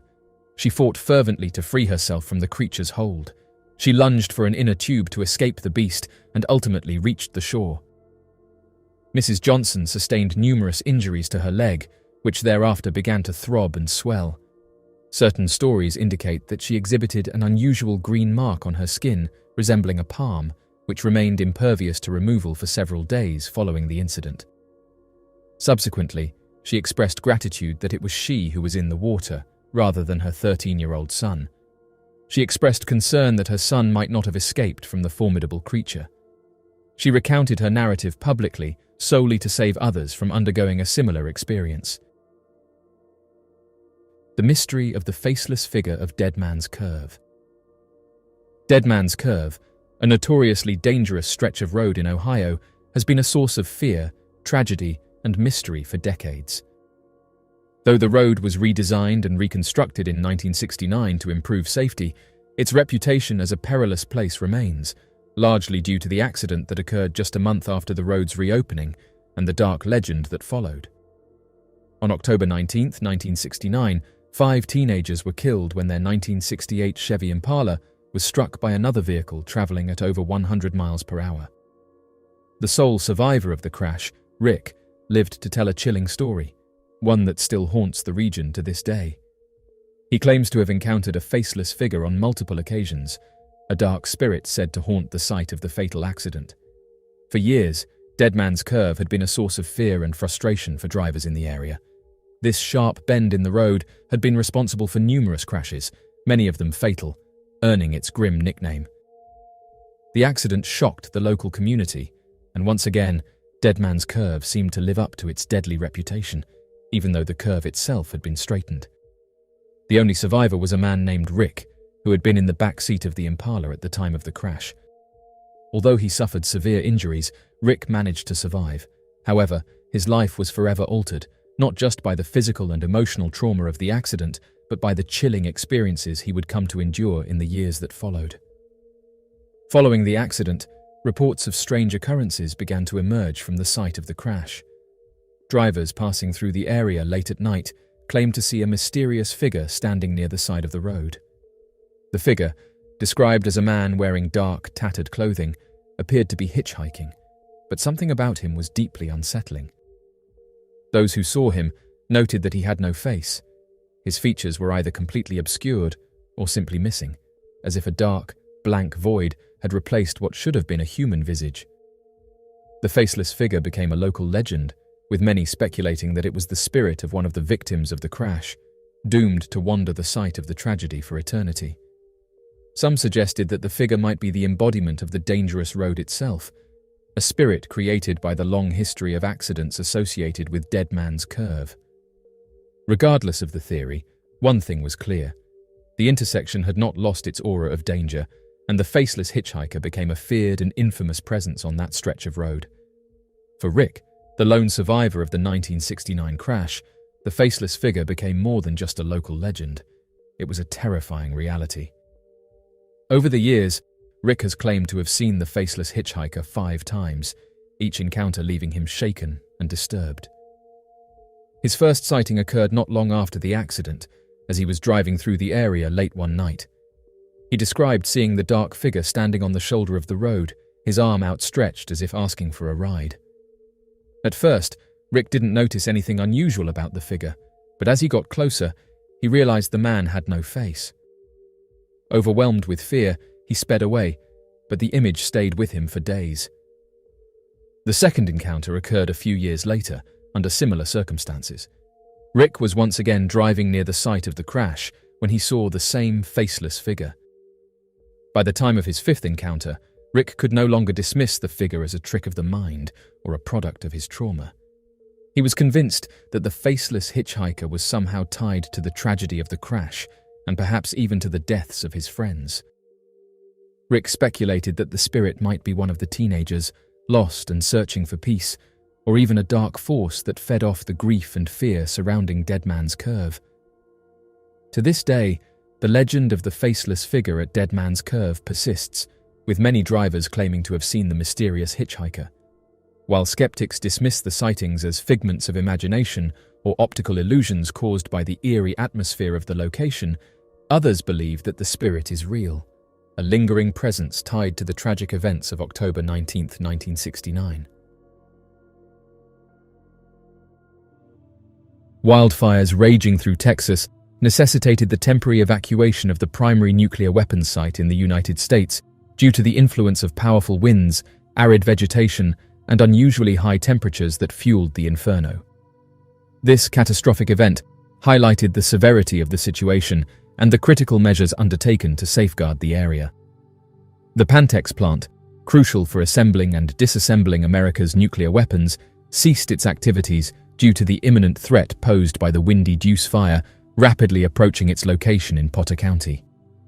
This facility plays a pivotal role in managing the nation's nuclear arsenal. During a press briefing, Leif Pendergraft, the spokesperson for the National Nuclear Security Administration's production office at Pantex, stated that as a precautionary measure, they have safely removed all non-essential personnel from the site. Despite the presence of a fully equipped fire department, specifically trained to handle such situations, stationed on-site and vigilant, prepared to respond promptly in the event of any actual emergency at the plant premises. This ensures that adequate measures are in place to address any unforeseen incidents effectively, reassuring the safety and security of the facility and its occupants. As of right now, people on Facebook have been posting photographs of strange formations and charred marks in the ground that could have caused the wildfires. One individual highlighted that their father, who works for the police force, stated that these fires are affecting the emergency powers, National Guard, and various other resources. Others pointed out that the timing is strange and stated that wildfire season doesn't usually happen this early, which has caused some people to put forward some interesting theories. Although this is just an idea, one user pointed out that many of these wildfires seem to start out of nowhere and questioned why this is.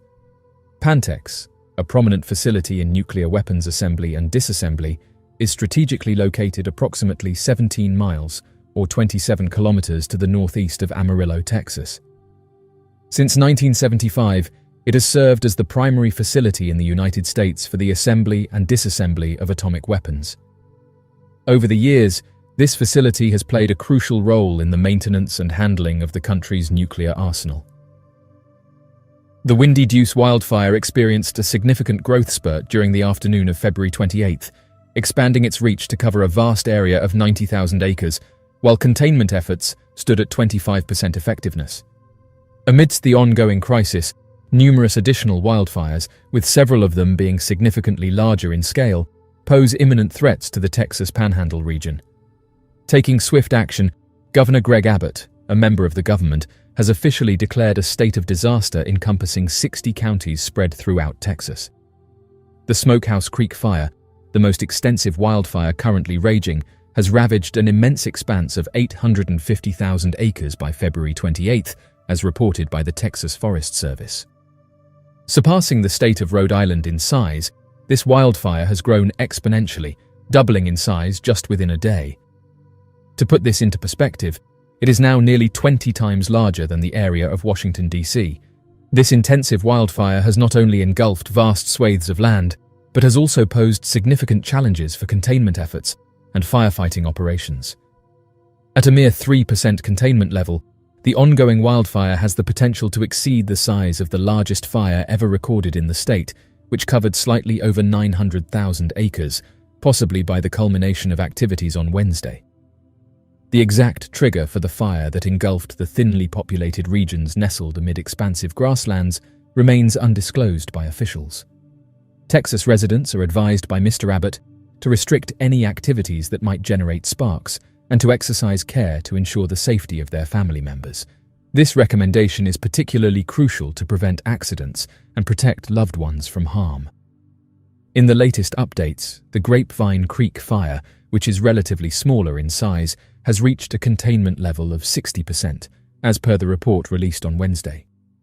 Similarly, the containment level of the Magenta Fire stands at 40%, indicating gradual progress in managing the situation.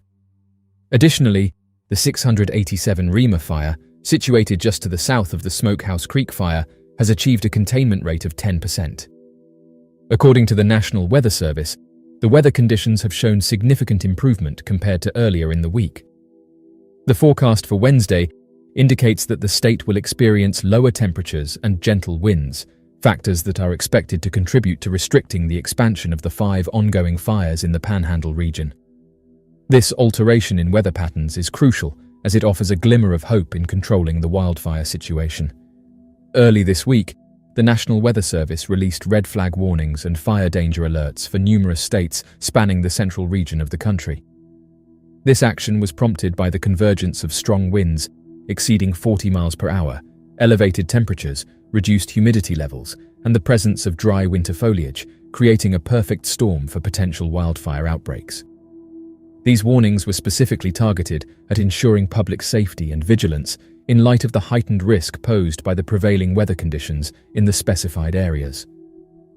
The Smokehouse Creek fire also spread to Oklahoma late Tuesday, causing evacuations and destruction in the towns of Gage and Shattuck. In response to escalating threats, evacuation directives were dispatched encompassing various counties in Texas during the recent events. The county and city authorities took to broadcasting on the social media platform Facebook to engage with the populace fraught with anxiety, addressing their inquiries in real time, urging residents to activate the emergency alerts on their mobile devices and remain poised for an immediate evacuation. Officials painted a vivid picture of the perilous situation. Some thoroughfares were depicted as engulfed in flames on both sides, painting a harrowing picture while acknowledging the strain on resources being pushed to their limits in managing the crisis. During a recent incident in Fritch, a small town, a fire outbreak compelled certain residents to evacuate their homes as the flames leaped across a highway. On Wednesday morning, the Hutchinson County Office of Emergency Management issued a statement highlighting a distressing situation where numerous residences have been devastated, with some engulfed in flames, particularly in the area of Fritch. Texas State Senator Kevin Sparks announced that a mandatory evacuation order had been declared for Canadian, a community of approximately 2,000 residents situated around 100 miles northeast of Amarillo. Subsequently, on the same day, the Hemphill County Sheriff's Office advised the remaining population of Canadians to take refuge either at their homes or relocate to the high school gym due to the closure of various roads in the area. The move was prompted by an escalation of the situation, necessitating immediate action to ensure the safety and well-being of the local residents and to mitigate potential risks associated with the prevailing conditions in the region. In addition to the evacuations that took place in Canada, further evacuations were also mandated in the vicinity of Miami. Furthermore, on Wednesday, schools in both Canadian and Miami declared closures as a precautionary measure. Moving east from Canadian, authorities in the fire-affected region of Durham, Oklahoma, advised residents to evacuate due to the escalating fire threat. Ivona Wieczorek. It was the 17th of July 2010 in Spot, Poland. In the early morning light, 19-year-old Ivona Wieczorek makes a final call to her friend Adria. Earlier that night, the girls were out celebrating their completion of high school, attending a party not far from their home. Adria convinced Ivona to leave and continue their partying at a nearby nightclub, Dream Club. Not long after midnight, they arrived at the club, along with 3 of Adria's male friends, Paul, Adrian, and Mark.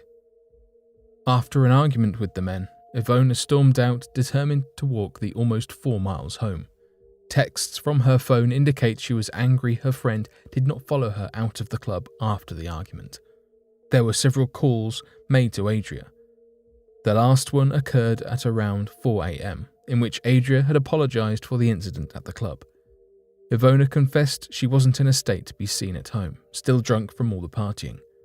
Adria informed Ivona she would leave her keys outside of her apartment if she wanted to come to stay with her. CCTV easily tracked Ivona's path, having been seen on several different cameras. Barefoot and alone, she headed towards the neighborhood that she and Adria lived in. Needless to say, Ivona never arrived. Later that day, after awakening and finding her keys where she had left them, Adria contacted Ivona's family to check that she had made it home. Although she was reported missing, authorities claimed Ivona was capable enough to make it home and could have stayed at another friend's house. It was a week before the disappearance of Ivona was taken seriously.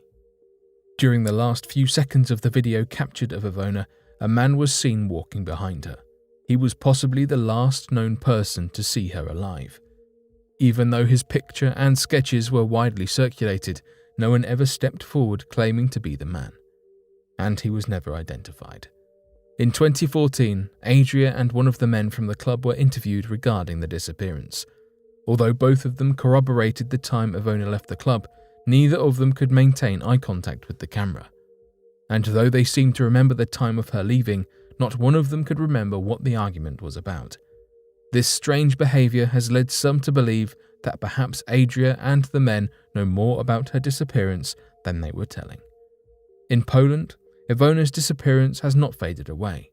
Some 12,000 pages on a forum remain active searching for Ivona, sharing pictures of her and asking for someone to step forward. Some fear she has been sold into human trafficking. Even with hundreds of people from the area interviewed, no sign of Ivona has ever turned up. Did our DNA come from space rocks? The building blocks of our DNA have been discovered in space rocks, begging the question, did our DNA come from space rocks? It's possible that cosmic impacts brought the ingredients needed to create life on Earth. DNA is made of 4 vital ingredients: nucleobases named adenine, thymine, cytosine, and guanine. For years, scientists wondered if meteorites could have brought these ingredients to Earth. However, until now, only adenine and guanine had been detected. Nucleobases come in 2 forms, called purines and pyrimidines. For a long time, only purines were seen in meteorites, and pyrimidines seemed to be missing in action. The main difference between the two is that purines are made from a hexagonal molecule fused with a pentagonal one, while pyrimidines are smaller and are made from just the hexagonal molecule. Scientists have now been able to find all the purines and pyrimidines that are in DNA and RNA in the meteorites that arrived on Earth. According to the astrochemist who led the study, Yasuhiro Oba, the presence of the 5 primary nucleobases in meteorites may have a contribution to the emergence of genetic functions before the onset of life on the early Earth. The methods used in this study to detect the nucleobases demonstrate the incredible scientific advancements that have been made in recent years. Researchers used techniques that were originally designed for genetic and pharmaceutical research, that are able to detect nucleobases down to the range of parts per trillion. The techniques used were at least 10 to 100 times greater in sensitivity than previous techniques to detect pyrimidines in meteorites. The samples analysed in this study were from 3 carbon-rich meteorites that had been previously suspected of having the capability to host chemical reactions that created nucleobases: Murchison, Murray, and Tagish Lake meteorites. Although it's still unknown why purines were much more abundant in the meteorites than pyrimidines, one clue could be that purines contain a pentagonal ring called imidazole, while pyrimidines do not.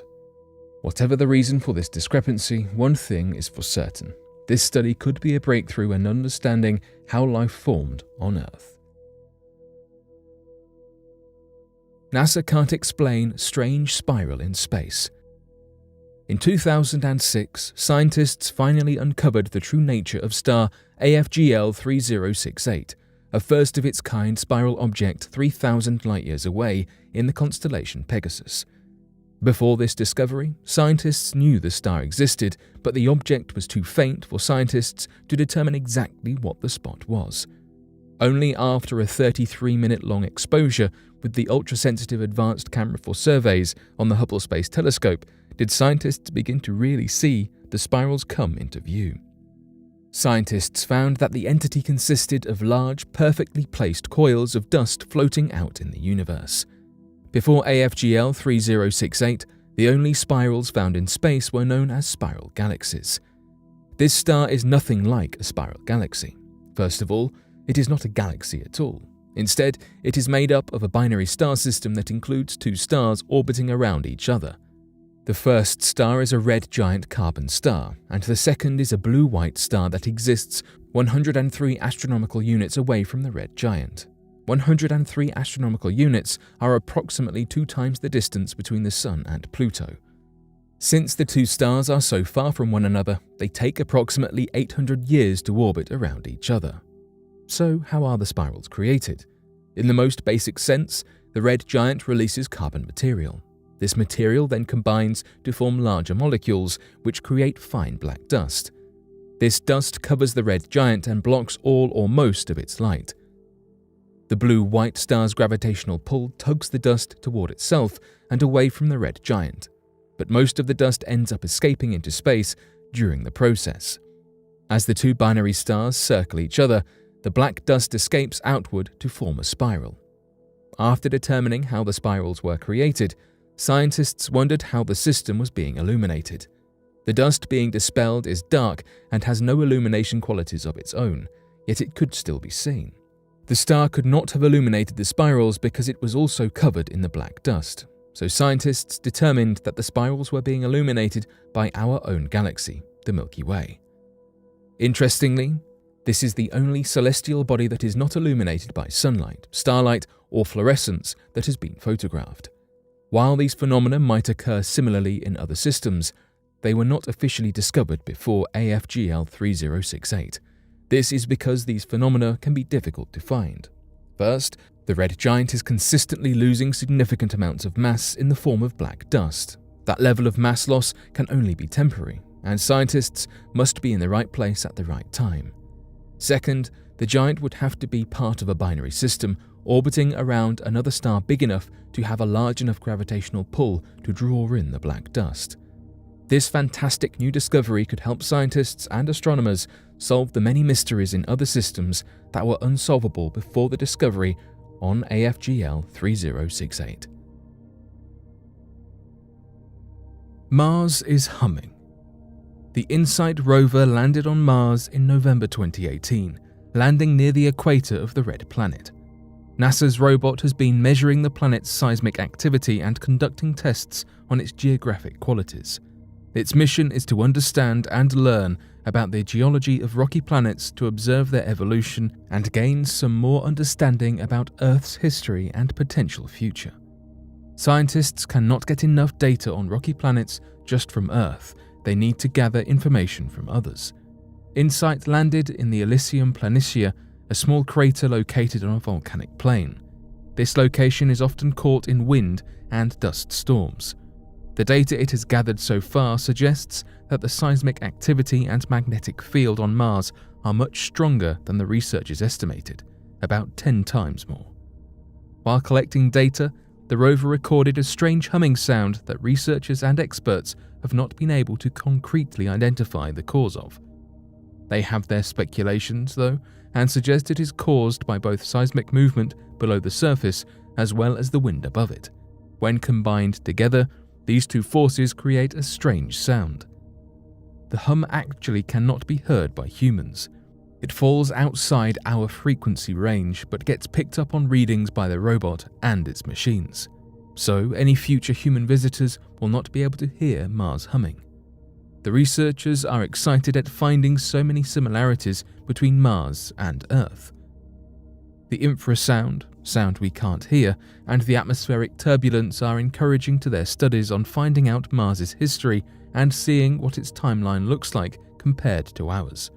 Interestingly enough, Earth also has a faint infrasound humming to it. There have been reports of a hum that have been a hot debate for many years, even outside the astronomy community. Scientists can't really explain it, but many people try to blame it for certain diseases and health issues. There have been many locations across Earth that have complained of some sort of noise pollution and mysterious humming sounds. Now, InSight has identified a similar one on Mars.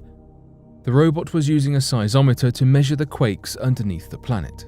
Since its first reading, it has measured over 400 quakes. It even managed to find fault lines on Mars, which confirms the constant seismic activity found. A few of the quakes have registered at 3 to 4 magnitudes, but most of them were so small that the machines and scientists were unable to detect their origin. Researchers also found that there are more quakes on Mars when the planet gets cold. When it cools down, it contracts, which forces the brittle layers near the surface to break in a way to accommodate their positioning. This breaking is causing stress on the surface that results in quakes. There are still many mysteries that the InSight researchers are excited about delving into, like how they recorded some type of activity at Mars's depth. They believe there might even be hot magma still at its core. They will continue to measure the activity and gather as much knowledge about Mars's geological history as possible. In Norway, a dedicated team of researchers is currently engaged in an extensive exploration of a frozen lake where an unidentified flying object reportedly collided 77 years ago. This intriguing investigation, captured in a detailed video, aims to shed light on the enigmatic events that unfolded in the village of Røros in the year 1947. The quest to uncover the truth behind this legendary sighting involves meticulous examination and analysis of the area, along with interviewing eyewitnesses who have been passed down the story of what happened. The village's mayor during that period asserted witnessing a mysterious object descending and hitting Lake Djupsjön. According to photographer Ru Rostad, the mayor described it as resembling a rocket and emitting a considerable amount of noise. Ru Rostad further recollected that this unidentified craft abruptly changed its course and smoothly landed in the lake. This intriguing incident was documented by Coast to Coast AM. It is worth noting that witnesses like Ru Rostad played a crucial role in providing detailed and first-hand accounts of the event. The mayor's vivid description and Ru Rostad's recollection shed light on the surreal nature of what happened. The search for the elusive craft has been futile up to this point, but a breakthrough has occurred with the utilization of advanced sonar search technology, leading to a fascinating revelation. Despite prior unsuccessful efforts to locate the presumed vessel, recent advancements in sonar scanning have unveiled an intriguing development. Rostad is leading the search efforts and has disclosed that advanced technology has identified an anomaly measuring 46 feet in length and 10 feet in width. The sonar imaging displayed in the video appears to hold potential for individuals seeking discoveries, yet despite extensive exploration by the deep dive team in the lake, no findings have been made as of yet. This discovery, under the guidance of Rostad, has sparked intrigue and anticipation among enthusiasts eager to unravel the mystery hidden beneath the water's surface. The detailed analysis and persistent search efforts to uncover the enigmatic anomaly reflect the team's unwavering commitment to discovering the truth behind what happened. In spite of the ongoing unresolved status of the situation, Arnulf Loken, a prominent Norwegian UFO researcher, expressed his enthusiasm regarding the search, characterizing it as exciting. According to Loken, this investigation represents a significant milestone in Norway's UFO exploration endeavors, being deemed as one of the most extensive operations in the history of the country dedicated to studying unidentified flying objects. Interestingly enough, this encounter reminded many of the Falcon Lake incident. Inarguably, a profoundly captivating and potentially one of the most reliable UFO sightings, not just in the year 1967, but conceivably throughout history, took place in the scenic landscapes of Canada. This extraordinary event was not only remarkable for its time, but has also left a lasting imprint on the annals of UFO encounters. The incident that took place on the 20th of May 1967, commonly known as the Michalak encounter, continues to be a topic of interest and investigation in present times. On that particular day, Stefan Michalak, a 51-year-old mechanic, was exploring the rugged and dense woodlands bordering Falcon Lake in pursuit of rare, valuable, or intriguing minerals. This expedition took place within the confines of Whiteshell Provincial Park in the Manitoba region of Canada, a significant distance of approximately 80 miles from his residence in Winnipeg. While engrossed in examining what he believed to be a piece of quartz crystal, a sudden uproar from the surrounding wildlife captured his attention.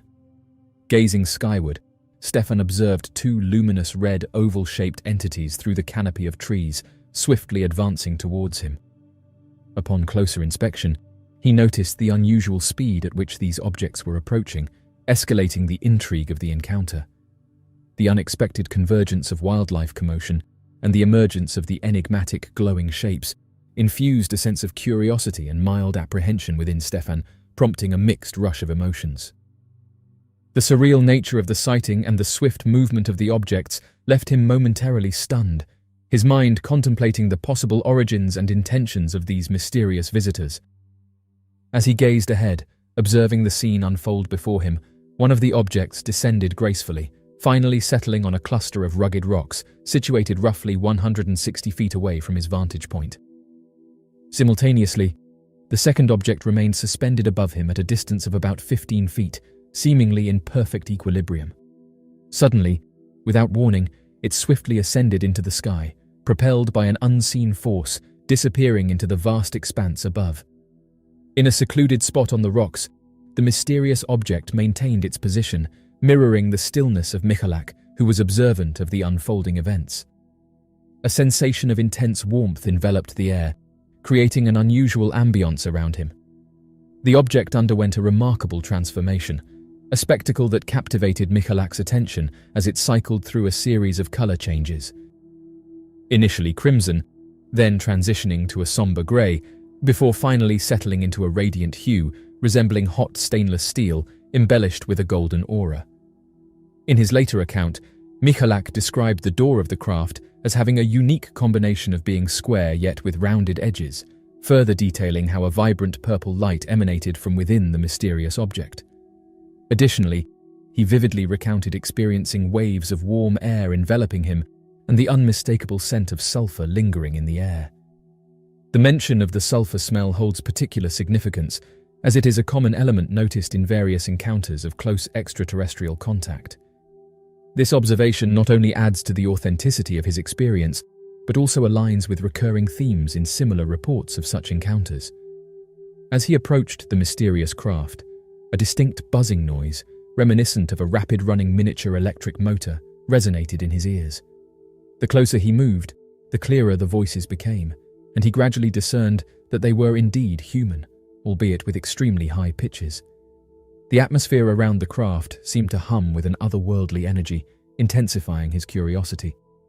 As he inched closer, the voices grew in clarity, eventually revealing their human quality, albeit significantly high-pitched. Initially crimson, then transitioning to a somber grey, before finally settling into a radiant hue resembling hot stainless steel embellished with a golden aura. In his later account, Michalak described the door of the craft as having a unique combination of being square yet with rounded edges, further detailing how a vibrant purple light emanated from within the mysterious object. Additionally, he vividly recounted experiencing waves of warm air enveloping him and the unmistakable scent of sulfur lingering in the air. The mention of the sulfur smell holds particular significance, as it is a common element noticed in various encounters of close extraterrestrial contact. This observation not only adds to the authenticity of his experience, but also aligns with recurring themes in similar reports of such encounters. As he approached the mysterious craft, a distinct buzzing noise, reminiscent of a rapid-running miniature electric motor, resonated in his ears. The closer he moved, the clearer the voices became, and he gradually discerned that they were indeed human, albeit with extremely high pitches. The atmosphere around the craft seemed to hum with an otherworldly energy, intensifying his curiosity. As he inched closer, the voices grew in clarity, eventually revealing their human quality, albeit significantly high-pitched.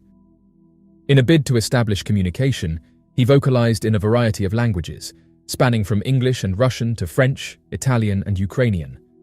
However, his calls remained unanswered. Drawing nearer to the enigmatic vessel, he found himself in such proximity that he could almost feel its surface. Equipping himself with the protective eyewear typically utilized for chiseling rocks, he resolved to peer inside the craft. With a deep breath, he cautiously extended his head through the entrance, intrigued by what lay beyond. The mysterious allure of the alien structure beckoned him, stirring a mix of apprehension and curiosity within him. In the midst of his surroundings, a complex network of vibrant lights awaited him, some flickering incessantly. Among them were straight beams traversing both horizontal and diagonal paths. As he observed, the lights seemed to lack any discernible arrangement or order, operating in what he perceived as a haphazard manner. Shifting his focus downward, he scrutinized the floor, detecting a seamless surface without any visible seams or connections to the overhead walls. This peculiar lack of distinct boundaries is a recurring detail often noted in numerous encounters involving unidentified flying objects. The spacecraft's tilting movement resulted in one of its machines coming into contact with the man's chest, causing him to experience an immediate and intense searing pain across his torso. What alarmed him even more was the fact that his glove had partially melted from his hand and his shirt had caught fire. In response, he quickly moved away from the craft, shedding the burning shirt in the process. At that moment, he also observed that the craft had lifted slightly off the ground. Suddenly, a rush of hot air enveloped him, and just as swiftly as it had appeared, the object ascended rapidly into the sky. This series of events left him with a mixture of physical discomfort and awe at the disappearing craft. Upon reflection, McAfee paused to compose himself, his mind clouded with bewilderment and searing agony as he gradually made his way towards his parked vehicle, situated along the highway. His destination was Misericordia Hospital, where he sought treatment for the severe burns that plagued his chest.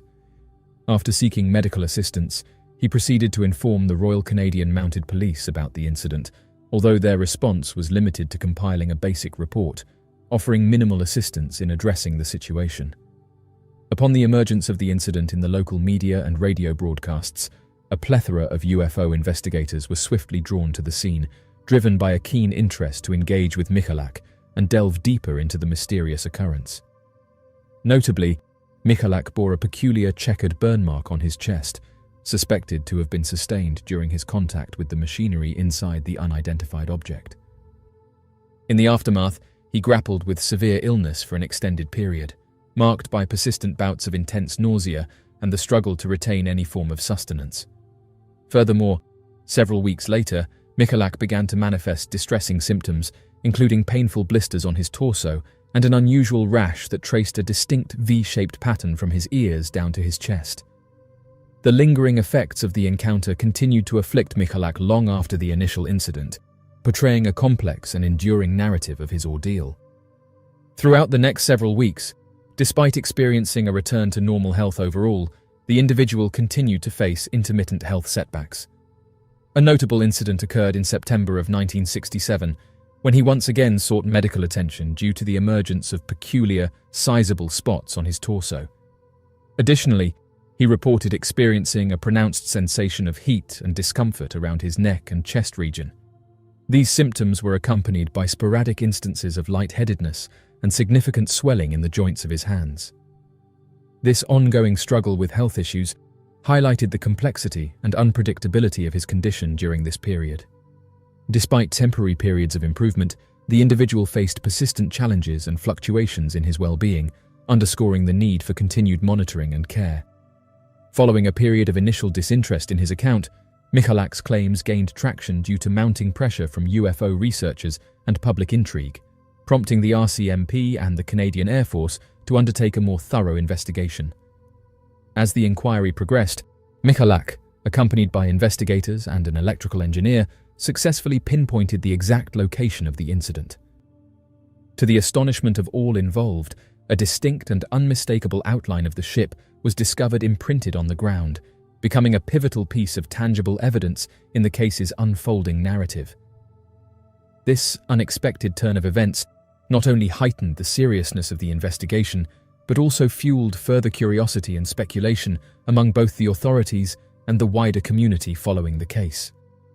In addition to retrieving the charred shirt torn from his back by Michalak upon being propelled from the spacecraft, efforts were made to collect any remaining fragments. Observers also noted a concerning phenomenon in the area surrounding the craft's touchdown site. The trees and vegetation appeared to be desiccated and lifeless, indicating a significant impact on the immediate environment. This occurrence raised questions about the potential environmental repercussions of the craft's presence, hinting at the possibility of a more profound ecological disturbance than initially perceived. The occurrence at Falcon Lake ultimately lingers as an enigma, perpetuating intrigue and speculation within UFO research circles. Despite the lack of definitive answers, a significant number of experts in the field consider Stefan Michalak to be a highly credible observer, viewing his account as both genuine and sincere. Tragically, Michalak's passing transpired in October 1999, precisely 32 years subsequent to the mysterious encounter, at the age of 83. The Grand Canyon, a breathtaking chasm carved over millions of years by the relentless force of the Colorado River, stands as one of the most iconic and mesmerizing natural wonders on Earth. Its majestic landscapes and awe-inspiring vistas have captured the imaginations of millions, drawing visitors from around the world. Yet, beneath its rugged facade, this geological marvel harbors a multitude of mysteries that continue to intrigue and baffle scientists, explorers, and adventurers alike. From enigmatic caves and unexplained disappearances to ancient geological secrets and elusive creatures, the Grand Canyon conceals a world of unanswered questions and uncharted territories that beckon us to explore and uncover its enduring secrets. A NASA employee went missing in the Grand Canyon. Every year, an alarming number of individuals, exceeding 250,000, are reported missing. However, this figure merely scratches the surface, as it is estimated that the actual number of unreported missing persons cases skyrockets to over 300,000 annually. With such an overwhelming volume of reports, it comes as no surprise that a significant majority of these cases remain unresolved. Nevertheless, amidst this sea of mysteries, there are certain clusters of missing persons cases that possess an uncanny air of peculiarity, capturing the attention of people and giving rise to inexplicable theories. These enigmatic occurrences, collectively known as the Missing 411, revolve around the unexplained disappearances of individuals within the vast expanses of national parks. Oddly enough, it is believed that many of these Missing 411 cases are not thoroughly investigated, leading some to speculate that a sinister supernatural or paranormal cover-up is at play within these untouched landscapes.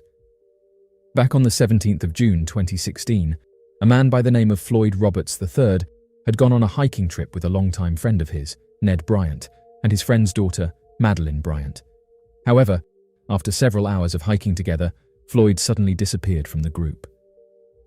As the weeks went on, and the investigation into the matter was never resolved, many began to wonder what exactly happened to Floyd Roberts within the very short span of time that he had wandered away from his group. According to Ned Bryant, he and Floyd had been lifelong friends since they were 10 years old, when they first met each other back in Princeton, New Jersey.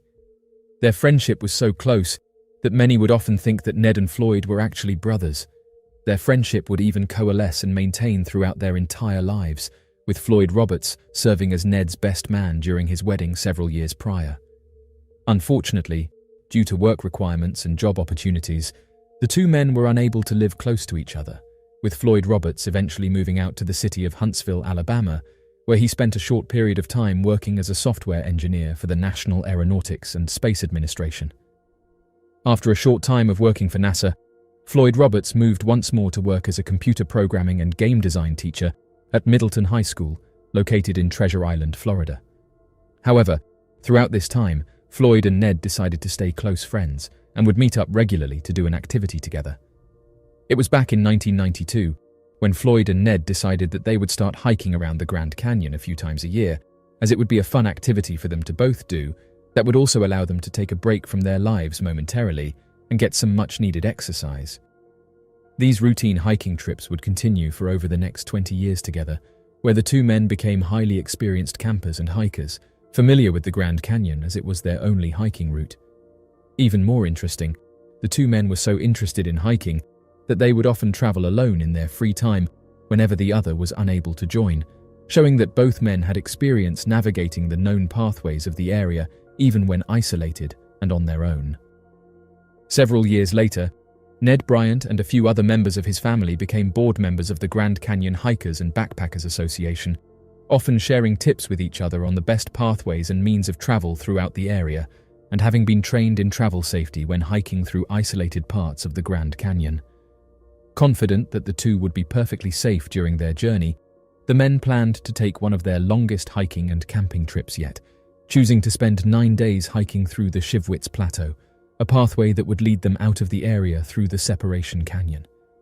Although the region was a typically less popular area to travel through, their decided route was considered to have been largely very safe, without any major pitfalls or ravines close to their trails. Additionally, the two men decided that the beginning of the journey would be the most relaxed, and planned on spending the first couple of days camping alongside the major river in the area before making their way out of the canyon. After careful consideration, the two men planned their trip and decided that their hike would end after 9 days on the 26th of June, 2016. At the last minute, Ned's daughter, Madeline Bryant, decided to join the group, and so the group decided that the easiest path down towards the river they had wanted to camp beside for a few days was to first reach the Grand Canyon Parashunt National Monument when entering from the furthest western portion of the Grand Canyon. The Grand Canyon Parashunt National Monument is considered to be a remote location and terribly underdeveloped given the lack of tourists that tend to visit the area. According to official park services, there are no known paved roads or laid-out trails leading to the National Monument and no visitor services of any kind.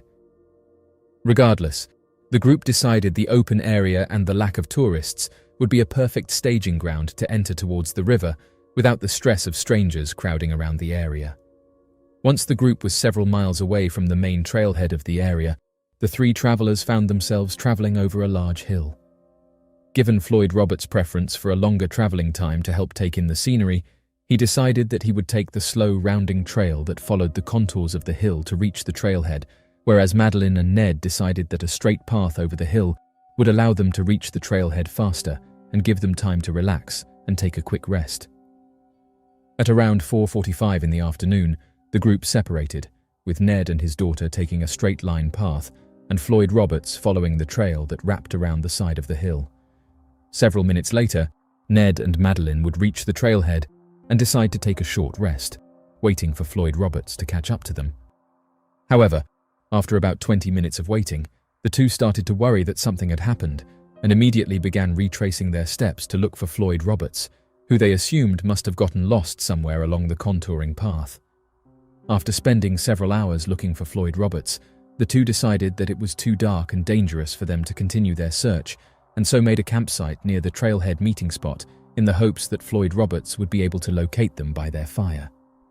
Unfortunately, the two said that it appeared as if Floyd had just completely disappeared, and so Ned and Madeline hiked their way to the nearest area with cell phone reception to report Floyd Roberts as missing. The two reported Floyd Roberts' disappearance at around 3 in the afternoon on Saturday, June 18th. Almost immediately, a team of search and rescue working for the national park started their search for Floyd Roberts, covering a 10-mile radius of where he had last been seen by Ned Bryant and his daughter. The search and rescue originally showed up for the search efforts in high spirits, believing that Roberts would have been recovered quickly, given the fact that the weather in the area did not drop anywhere near freezing temperatures and stayed relatively high throughout the day and night.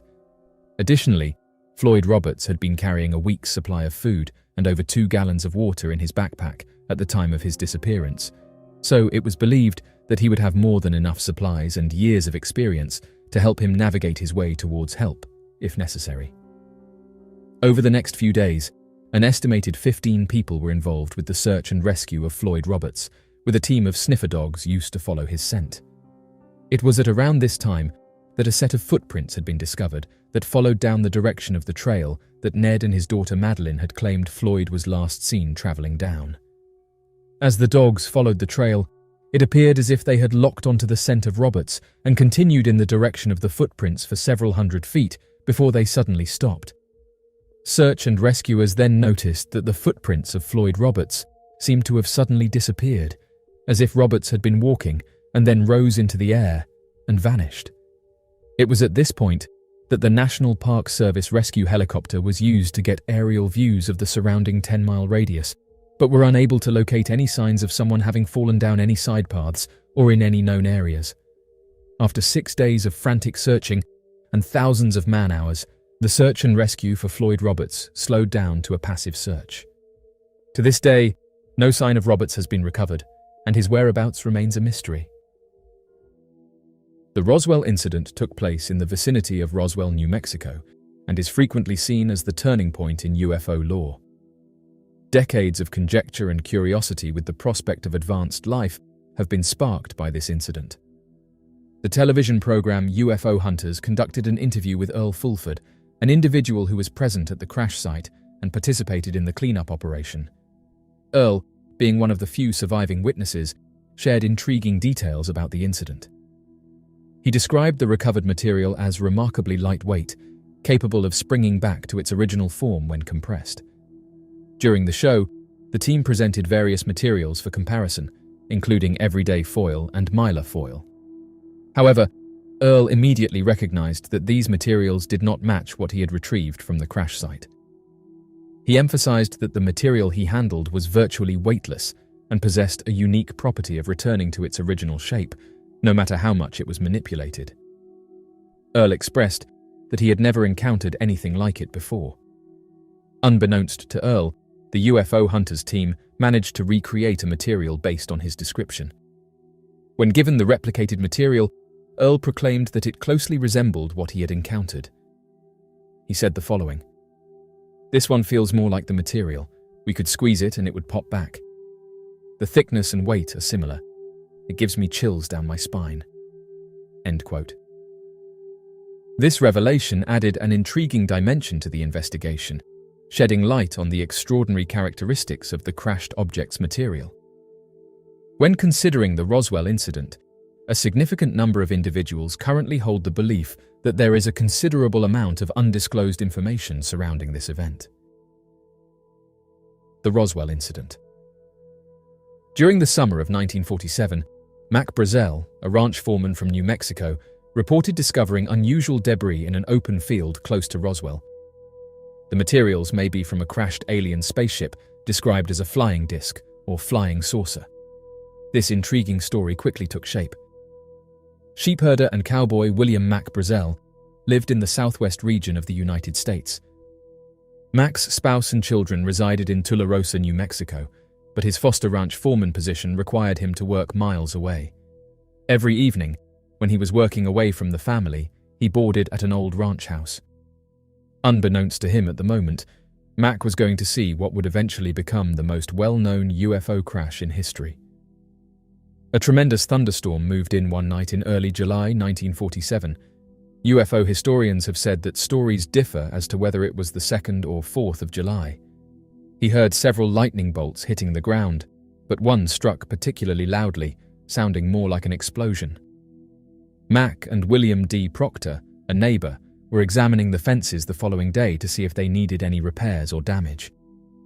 They came upon a vast region that spanned two tiny hills divided by an arroyo and was covered in shiny fragments and bits of stuff they didn't recognize. Mac either collected some of the debris at that moment or returned later with his family to gather more of it. He put the material in a shed at the ranch home when they got back.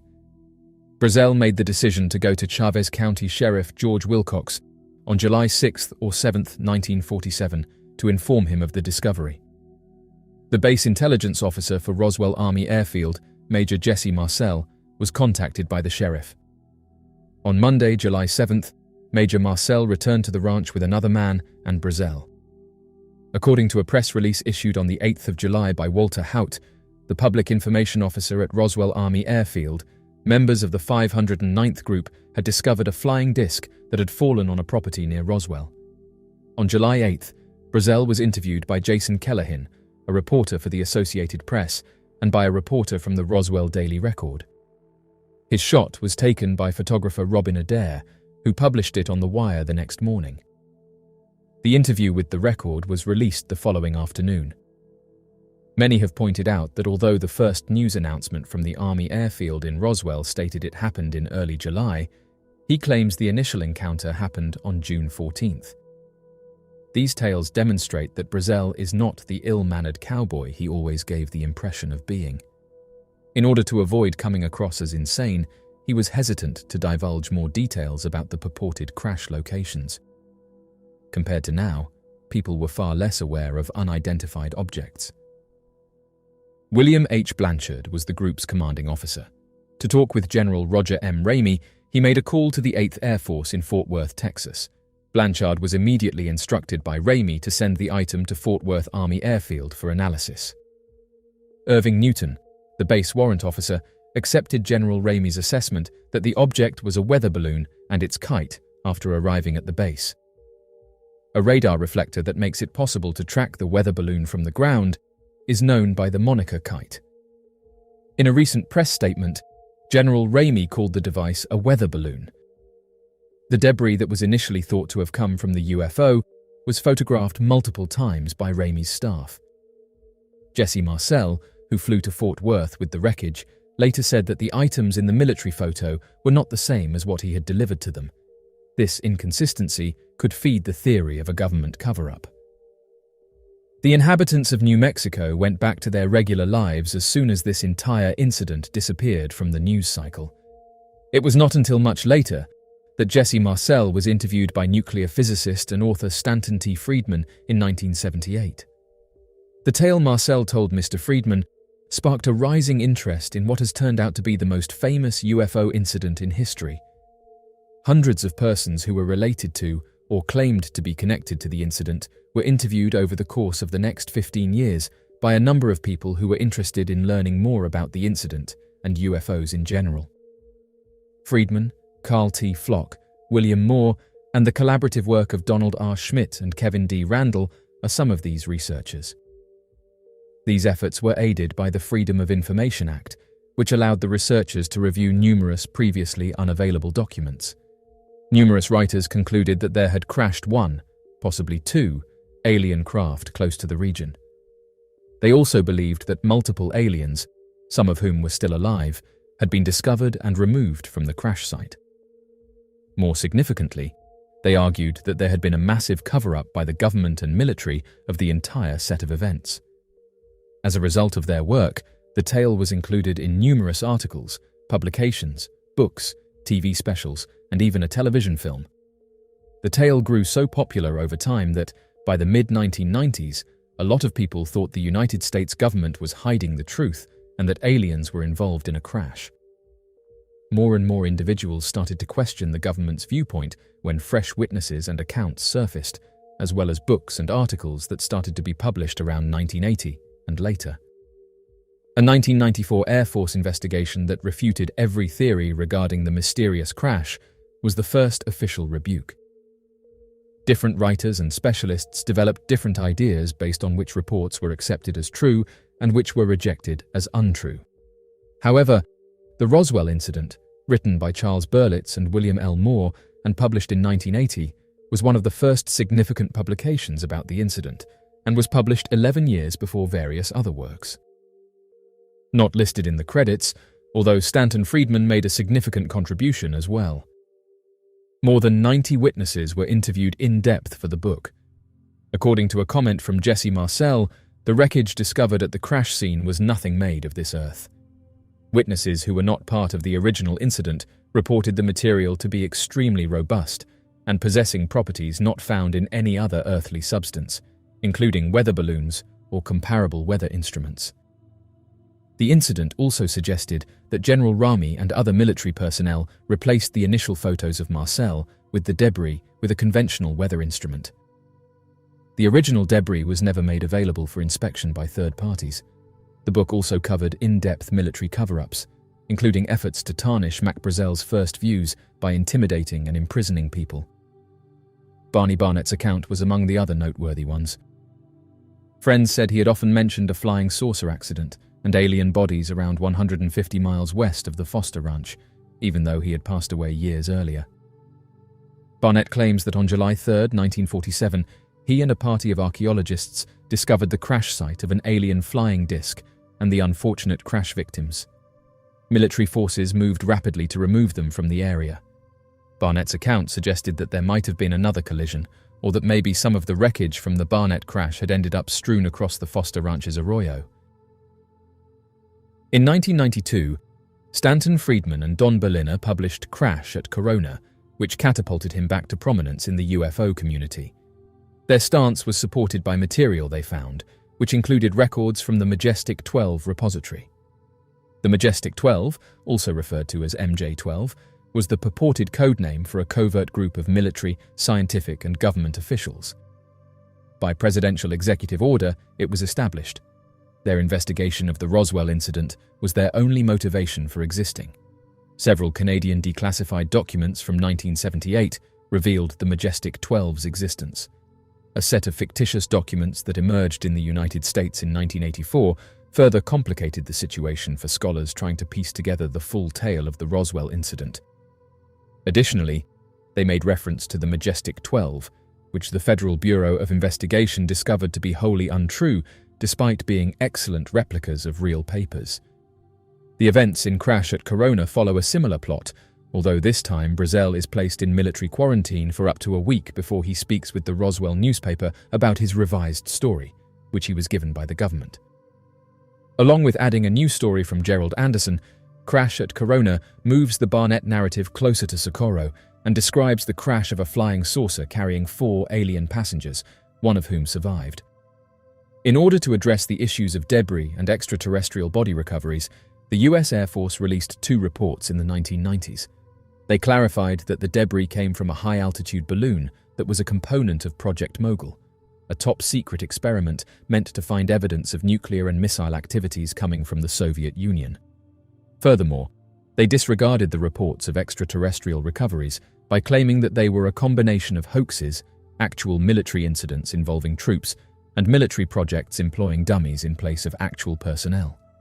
The studies served as the first formal rebuttal to the expanding narrative of alien recovery that began to take shape in the late 1970s. However, before the Air Force papers appeared, independent skeptics like Philip J. Klass and Robert Todd had already voiced their reservations concerning UFOs. Over the years, hundreds of people connected to the Roswell incident have been interviewed by different researchers. Nevertheless, only a small number of them were present at the sites, and even fewer handled the debris. Just 41 of those were classified as primary or secondary witnesses to the events in and around Roswell or at the Fort Worth Army Airfield, and another 23 were considered reasonably thought to have seen physical evidence, debris recovered from the Foster Ranch. Only 7 people, according to Flock, have suggested that the debris is connected to extraterrestrial life. The most challenging thing has probably been determining the reliability of sources claiming to have seen aliens. Either the claimants made a lot of inconsistent comments, sometimes even contradicting themselves, or the accounts were second-hand. Furthermore, a few interviewees were elderly, prone to confusion, or had trouble recalling specific incidents. All of the respondents were impacted by the temporal gap between 1947 and the 1970s and 1980s. Attempting to recall every last detail of the occurrences would take a lot of time. Jesse Marcel's own contradictory reports were arguably one of the worst developments. He began by stating that the items found were not of this world. That kind of statement was largely responsible for the initial buzz at Roswell. Subsequently, Timothy Printy revealed that specialists and researchers alike recognized the item Marcel had earlier claimed was unquestionably a part of the first wreckage they collected as belonging to a weather-type balloon. Upon learning of this, Marcel altered his account, claiming that the material did not belong to the collection of items they had found. Skeptic of UFOs Roger G. Todd noted that Marcel had frequently fabricated and rewritten his account. Marcel, for instance, once claimed to be a decorated military pilot with numerous kills. That turned out to be untrue later on, raising questions about his credibility in relation to the Roswell incident. The lengthy lapse between the actual occurrences and the interviews that attempted to piece them together is another feature of the Roswell incident. The fame surrounding the Roswell incident tends to skew people's answers and memories. Similar speculation that the supernova petroglyph at Chaco Canyon might actually be a record of a supernova occurred in the northern region of the state. Nonetheless, at first, people thought that the Zunis from the area used it as a place to observe the sun. It's interesting to note that the Zunis started using the supernova record story in their interview responses. They began modifying their responses to match the interviewers' inquiries. It's possible that this similar effect had an impact on the Roswell interview subjects. In 2007, Donald Schmitt and his collaborator Tom Carey released Witness to Roswell. Here, they concentrate on the first report of a recovered flying saucer. According to them, they have at least 600 individuals who are directly or indirectly connected to the events and Roswell and who firmly believe the original story of the flying saucer recovery. They also detail previously unreported reports of aliens and alien recoveries, one of which was provided by Walter Haut, the author of the news statement that was first written during the initial set of events. They also proposed the hypothesis that on Thursday, July 3, 1947, in the evening, there was a crash, Additionally, they contend that Brazel transported debris to Corona and showed it to a number of locals in a pub, shop, and other places. Furthermore, he brought several down to Capitan, and on July 4th, some landed up at a nearby rodeo. Before Brazel announced the discovery on the 6th of July, a number of people claimed to have seen the debris field and taken numerous items. The mementos Brazel gave out to passers-by were among the items the military attempted to retrieve after learning about the wreckage. Ranch houses were looted and destroyed. Subterranean cold storage food vendors had their whole inventory removed, and the hardwood floors of animal shelters were pried free plank by plank. It has been reported that some occurrences resemble those in previous literature. The notion regarding the recovery of a second alien crash at the Foster residence, however, makes a big difference. According to Schmidt and Carey, Brazel discovered this second location a few days after uncovering the debris field, and it was the discovery of the second site that motivated him to notify the Roswell authorities about his discovery. Furthermore, they assert that Major Marcel saw alien bodies. Not one of the previously mentioned books made this assertion. Marcel's intelligence team included a military technical officer and a relative, both of whom testify that Marcel observed alien bodies for a brief period of time. The book devotes large portions to new testimonies from multiple witnesses in support of the theory that alien bodies and craft were found at the Foster Ranch and at another location, and that the bodies and craft were examined in a hangar and hospital at the base before being flown out in containers. The book includes more details about Walter Haut, the man who wrote the original press release that announced a flying disc that was distributed to media outlets on July 8, 1947. It appears that he acknowledged considerably greater knowledge and involvement in the Roswell occurrences in an affidavit he made in 2002. He claimed to have seen alien bodies, the aircraft itself, and proof of a cover-up. Haut departed from this life in 2005. Elias Benjamin, an MP stationed at the site, provided another intriguing first-hand narrative in the book. He claims he was assigned to watch on aliens being moved from a hangar to the Roswell hospital. Additionally, family members of Miriam Bush, the base's chief medical officer's secretary, recounted experiences she had of being escorted into a hospital examination room where extraterrestrial corpses were arranged on stretchers. According to these two tales, one of the aliens was still alive. The book also details another event in which Lieutenant Joseph Montoya of New Mexico was present at the site. When a frightened Montoya told a strange tale of witnessing 4 bodies at the base hangar, one of them still alive, a local family called the Anayas picked him up at the base. Walter Haut provided his signature on an affidavit detailing his own observations of bodies and the allegation of a cover-up that was published in Witness to Roswell. The story made a lot of noise in the UFO community. Some were glad he gave them the information because it supported their theory that aliens were there during the Roswell tragedy. His claims were questioned by detractors. UFO researcher Dennis G. Balthazar was one skeptic. He and Wendy Connors conducted an on-camera discussion with Haut in 2002. This opinion was reinforced when co-author Schmidt said that Haut had not really panned the original affidavit, but had instead fabricated one for him to sign.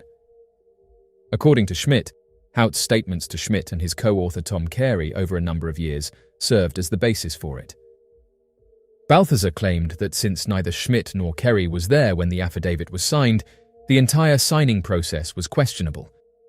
Moreover, the identities of the witnesses who were there were never disclosed. Nevertheless, Haut claims to have seen an alien craft and at least one body in a hangar on the base in both the affidavit and the video interview. Additionally, he claims that he witnessed General Ramey start a cover-up at a staff meeting. Julie Schuster, the director of the International UFO Museum in Roswell and the daughter of Haut, stated simply that Schmidt had written the testimony based on the conversations that she and Carey had over a lengthy period of time with her father. She said that after reviewing the affidavit with her father, he did not want to make any changes in a September 2007 article for the Mutual UFO Network newsletter. His signature on the affidavit was therefore verified by the visitor and a notary public, who both witnessed the signing. The Guy Hottle Memo. Guy Hottle, an FBI agent, filed a memo in 1950 regarding an Air Force investigator's report. The report detailed the recovery of 3 distinct extraterrestrial craft and their occupants in New Mexico, 3 so-called flying saucers were discovered. They had a diameter of around 50 feet and were characterized as circular, with an elevated area in the center. 3 human-shaped people, each about 3 feet tall, were seated in each craft and were clothed in metallic cloth of a very fine texture. There was conjecture that the alien craft's navigational systems and controls were accidentally interfered with by high-powered radar, leading to the crash. The memo itself is dated March 22, 1950, with the most specific location given as New Mexico, even though no dates are indicated. According to what he stated, the Air Force investigator who presented the data did not attempt any further evaluation. The FBI made this paper available on their website on April 2011. It has been linked by a number of sources to the Roswell incident. However, a number of sources, including a 1952 story, have proven that this document was exposed as a forgery many years ago. Despite the original photographs of the craft and the witness sightings over several days prior to the recovery of the unidentified flying object, all describing a flying saucer-shaped craft, the United States military would later provide a statement claiming that the recovered aircraft was nothing more than a downed weather balloon that was being used in a clandestine operation that would later be declassified in the early 1970s, known as Project Mogul, a supposedly top-secret military project by the U.S. Army Air Forces involving the use of sensitive microphones flown on high-altitude balloons, of which had the primary purpose in use of long-distance detection of sound waves generated by Soviet atomic bomb tests. Unfortunately for the United States military, however, there are tremendous holes in their manufactured weather balloon cover story, such as the fact that the Air Force was not aware of the downed craft's location until alerted by the foreman of the ranch, but would later make claims that the weather balloon contained sensitive radio technologies that could easily have allowed for the craft to have been located via radiolocation, or the fact that efforts to listen in on worldwide nuclear testing sounds would be more accurate with the positioning of the balloons having been stationed much further west than where the supposed Roswell weather balloon was claimed to have been stationed at. Additionally, photographs would later surface showcasing Major Jesse A. Marcel of the Group Intelligence Office, posing alongside the original downed aircraft, of which would later be replaced with artificial debris at a later time. Witness testimony would later corroborate the claims of a government-involved cover-up, and a manufactured story, as Bill Brazel, would later come forward to claim that his father, Mac Brazel, was the victim of witness intimidated on the part of the United States military after having been incarcerated after talking to UFO researchers Charles Berlitz and William Moore. Although rumors of recovered bodies would continue over the next several decades, it was not until the 28th of August back in 1995 that evidence would surface throughout the UFO community when a private collector by the name of Ray Santilli purchased high-quality leaked footage of a 17-minute video taken by the United States government that showed the autopsy of a body in vivid detail and released the footage to the public without restriction. Unfortunately, to this day, Santilli has promised to keep the identity of the people involved in the transaction of the film a closely guarded secret, so as to not risk legal repercussions or retaliations from the United States military on the potential whistleblower. Unfortunately, this has led many skeptics into claiming that the entirety of the footage has been faked, despite evidence from unbiased third parties pointing to their legitimacy. One such example came from noted forensic pathology Cyril Wecht, who claimed that the autopsy procedures were incredibly authentic and that the removed organs and movement of the coagulated blood appeared to be perfectly genuine in all aspects. Additionally, testimony from Oscar award-winning special effects makeup artist Stan Winston claimed that the effects used in the autopsy footage were far too realistic to have been done on a small budget, and would be a complicated task to replicate for even a major Hollywood studio with $1 million budget to reproduce during the 90s, let alone impossible to have been made during the 1940s. Even more compelling, Dr. Kit Green, a research scientist working for the Central Intelligence Agency, would later release an 11-page memo report that detailed the validity of the video, as he had been told by the agency that the video was not only completely legitimate, but was to be studied for gathering information on extraterrestrial creatures. At the time Dr. Kit Green had viewed the footage, however, it was before the video had gone public by Ray Santilli, providing supporting evidence that a government whistleblower was at the center of the released footage. UFO crashes represent a tangible intersection between the known world and the mysterious universe beyond. This duality of fear and fascination fuels our interest. On one hand, the idea of an advanced extraterrestrial civilization crashing on Earth evokes fear of the unknown and potential threats. On the other hand, it stirs excitement and wonder about what such a discovery could reveal. The quest for understanding and truth is another psychological driver behind the interest in UFO crashes. These events, often shrouded in secrecy and controversy, challenge us to uncover hidden realities and question official narratives. The desire to know the truth, to separate fact from fiction, compels many to delve into the details of alleged UFO crashes, scrutinizing evidence and testimonies in search of clarity. UFO crashes have become modern myths, deeply embedded in popular culture. Iconic incidents like Roswell have inspired countless books, movies, television shows, and documentaries. These stories resonate with age-old themes of exploration, discovery, and the confrontation with the unknown. They serve as contemporary legends that reflect our collective hopes, fears, and curiosities about the universe. The secrecy often surrounding UFO crashes feeds into broader societal distrust of governmental and authoritative institutions. When official explanations are perceived as incomplete or deceptive, they foster theories. These theories provide alternative narratives that challenge mainstream accounts and suggest hidden truths. The intrigue of these theories lies in their ability to offer plausible explanations for unexplained phenomena while critiquing the transparency and honesty of authorities. The prospect of recovering advanced extraterrestrial technology from a UFO crash is a tantalizing idea for scientists and technologists. If such technology exists, it could revolutionize our understanding of physics, engineering, and materials science. The potential to reverse engineer alien artifacts to advance human technology captures the imagination of researchers and innovators alike. Investigating UFO crashes also aligns with the scientific spirit of exploration and discovery. The possibility of encountering evidence of extraterrestrial life challenges existing scientific paradigms and opens new avenues for research. It encourages scientists to think beyond the confines of Earth and consider the broader cosmic context of life and intelligence.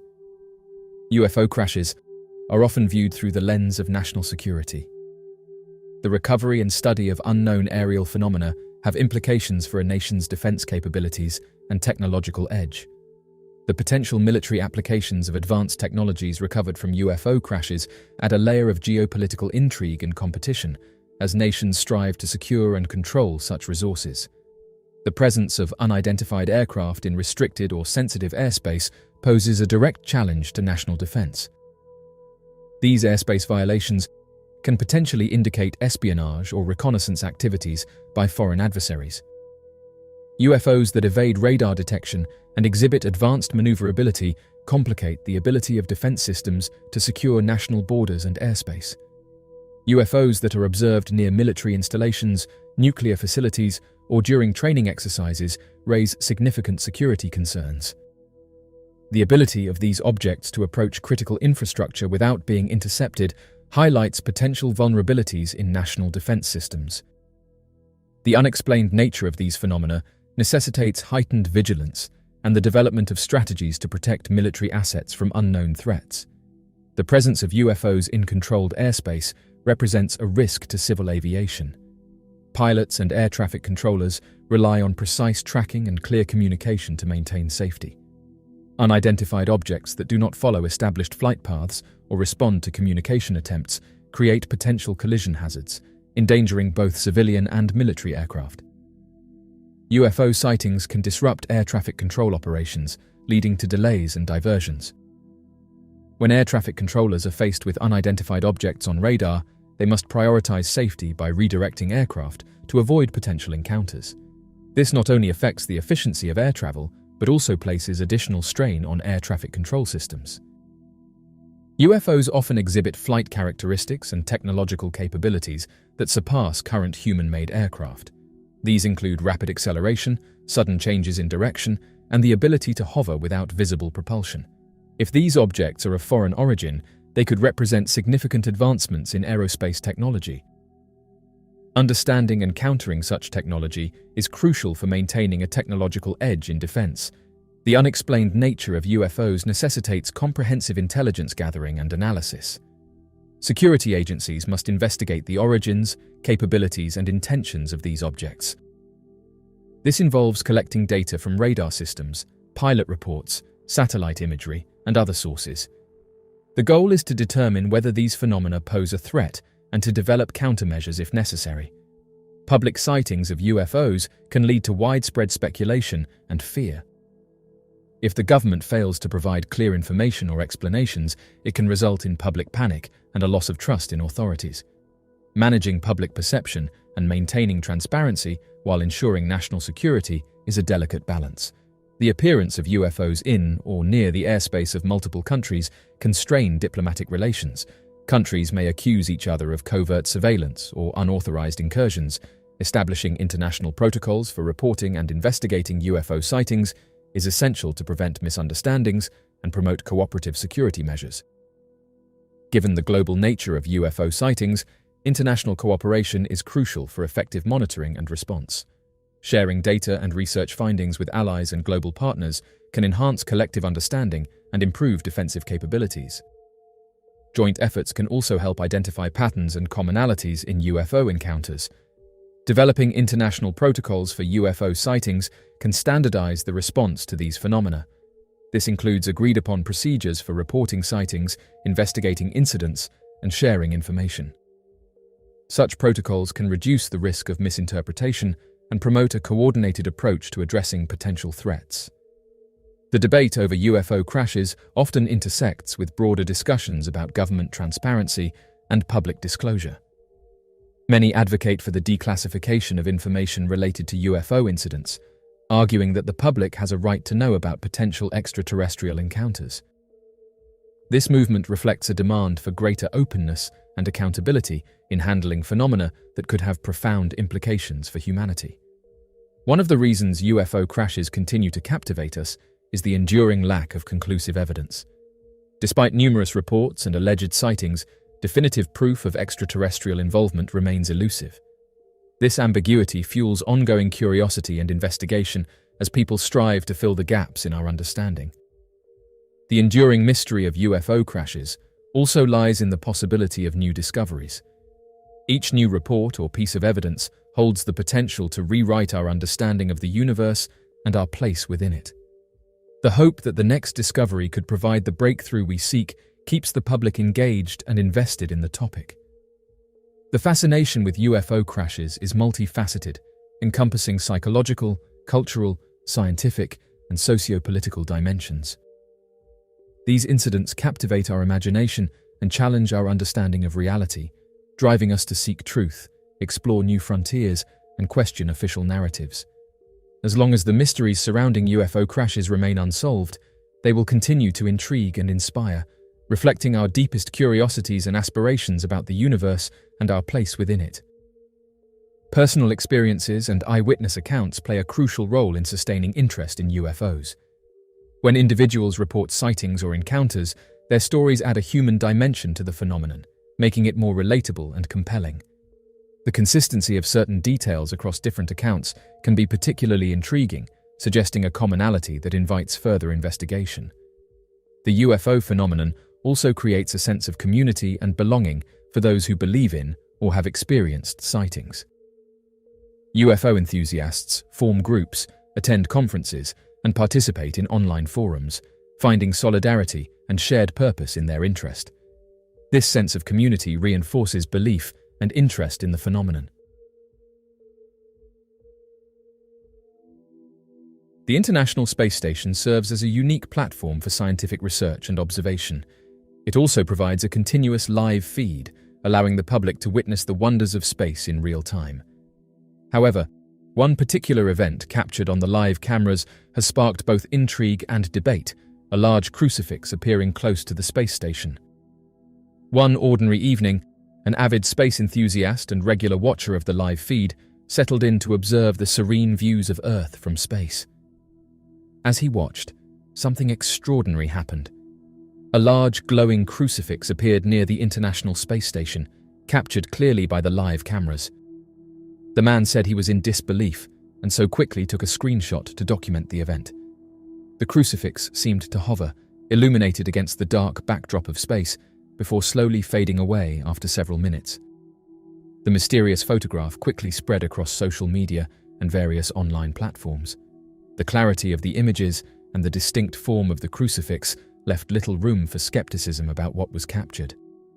The incident, unprecedented in the history of the space station's live feed, ignited a wave of speculation and curiosity.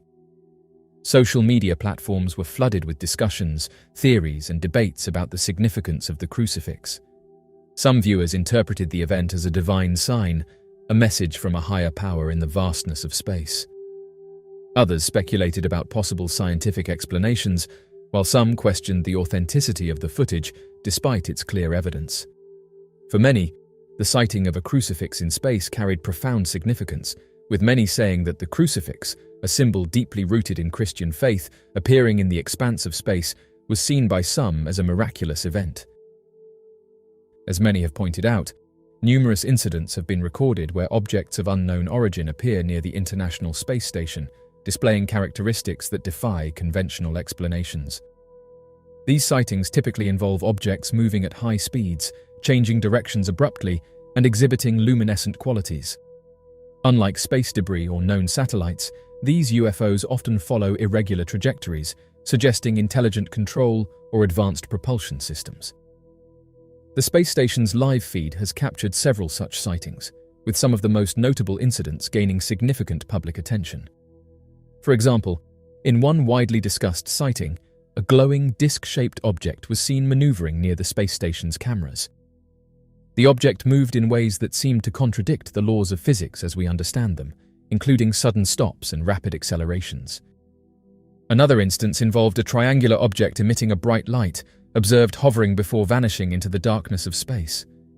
The public response to these UFO sightings has been overwhelmingly enthusiastic and curious. Social media platforms and online forums buzz with speculation and debate whenever a new sighting is reported. Many viewers interpret these events as potential evidence of advanced life, pointing to the advanced maneuvers and unexplained nature of the objects. The fascination with these sightings reflects a deep-rooted human curiosity about the unknown and a longing for answers about our place in the universe. Experts from various fields, including astrophysics, aerospace engineering, and ufology, have also weighed in on these sightings. While some scientists remain skeptical, suggesting that the objects could be space debris, reflections, or artifacts of camera glitches, others are more open to alternative explanations. The precision and anomalous behavior of the UFOs have led some researchers to consider the possibility of advanced technologies, potentially of extraterrestrial origin. These experts call for rigorous scientific investigation to understand the true nature of these sightings. The potential existence of UFOs with advanced technological capabilities has profound implications for scientific exploration.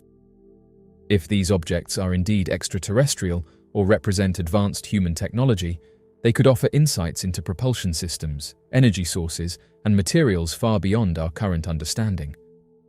Studying these phenomena rigorously could lead to revolutionary advancements in aerospace technology and energy science.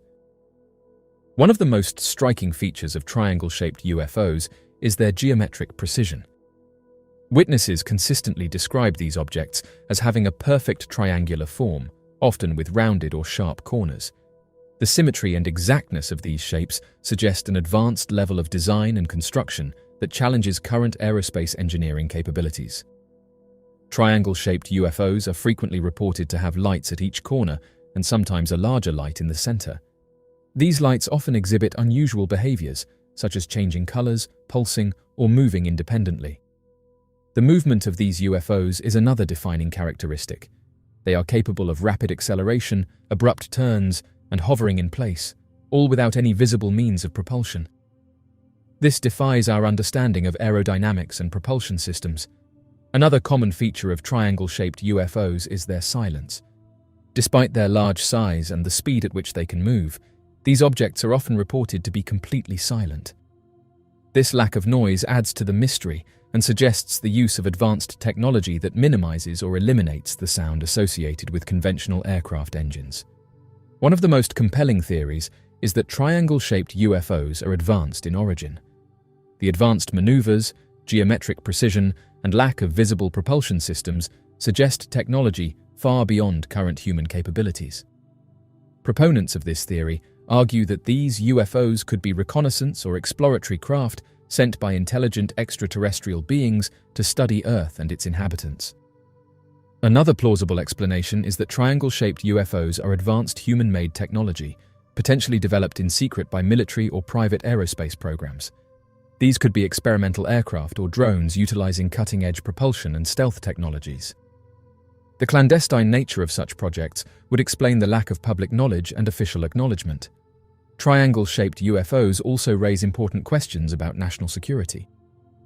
If these objects are advanced human technology, they could represent a significant leap in military capabilities. If extraterrestrial, they could pose unknown risks or opportunities. Governments must therefore consider both defensive measures and potential avenues for peaceful contact and cooperation. One of the most intriguing aspects of these phenomena is their apparent ability to outmaneuver military jets during pursuit. Unidentified objects are often described as having propulsion systems that defy our current understanding of physics and aerodynamics. Witness accounts frequently mention that these craft can accelerate rapidly, make abrupt changes in direction, and hover without visible means of propulsion. Such capabilities suggest the existence of advanced propulsion technology far beyond anything currently available to human-made aircraft. One theory is that unidentified objects may employ unconventional propulsion systems, such as anti-gravity or field propulsion, which allows them to operate outside the constraints of traditional jet engines. If true, this would explain their extraordinary maneuverability and the ease with which they can evade military pursuit. Sightings frequently involve reports of objects making sudden stops and sharp turns, actions that defy the laws of physics as we understand them, and these maneuvers would subject human pilots to extreme G-forces and potentially catastrophic structural stress. Yet, UFOs seem to effortlessly overcome these limitations. Some theories posit that these craft possess technology capable of manipulating gravitational forces or creating protective electromagnetic fields, effectively neutralizing the inertial effects on their occupants.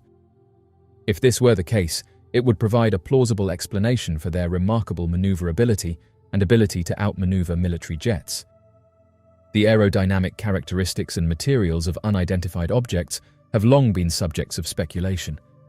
Witnesses often describe these aircrafts as having streamlined, disc-shaped, or triangular designs that differ significantly from conventional aircraft, and these unique shapes and materials could provide a clue to their maneuvering capabilities. One hypothesis is that these objects utilize cutting-edge materials and aerodynamic principles that allow them to manipulate airflow and reduce drag, enabling rapid changes in direction and velocity. This advanced understanding of aerodynamics could explain why they appear to effortlessly outmaneuver military jets. Many sightings involve craft that suddenly disappear or become invisible to the naked eye, and these instances suggest the presence of advanced stealth technology that can render the UFO undetectable by radar or visual observation. If these objects possess technology that allows them to cloak themselves or become invisible to military sensors, it would give them a significant advantage when evading pursuit. Military jets, reliant on radar and visual tracking, would struggle to engage an adversary that can effortlessly disappear and reappear. Another intriguing possibility is that the occupants or operators of these aircrafts possess cognitive abilities that surpass human capabilities. Some theories suggest that these beings may interface directly with their craft, utilizing thought-based controls and communication.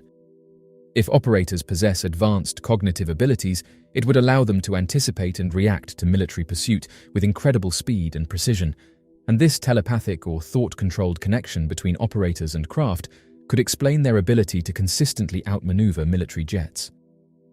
The maneuverability of unidentified objects remains a profound and enigmatic aspect of these mysterious phenomena, and while skeptics often dismiss sightings as misidentifications or hoaxes, the consistent reports of UFOs outmaneuvering military jets demand serious consideration. The possible explanations for this phenomenon range from advanced propulsion systems and inertia-defying characteristics to advanced aerodynamics, materials, invisibility, and cognitive abilities of UFO operators.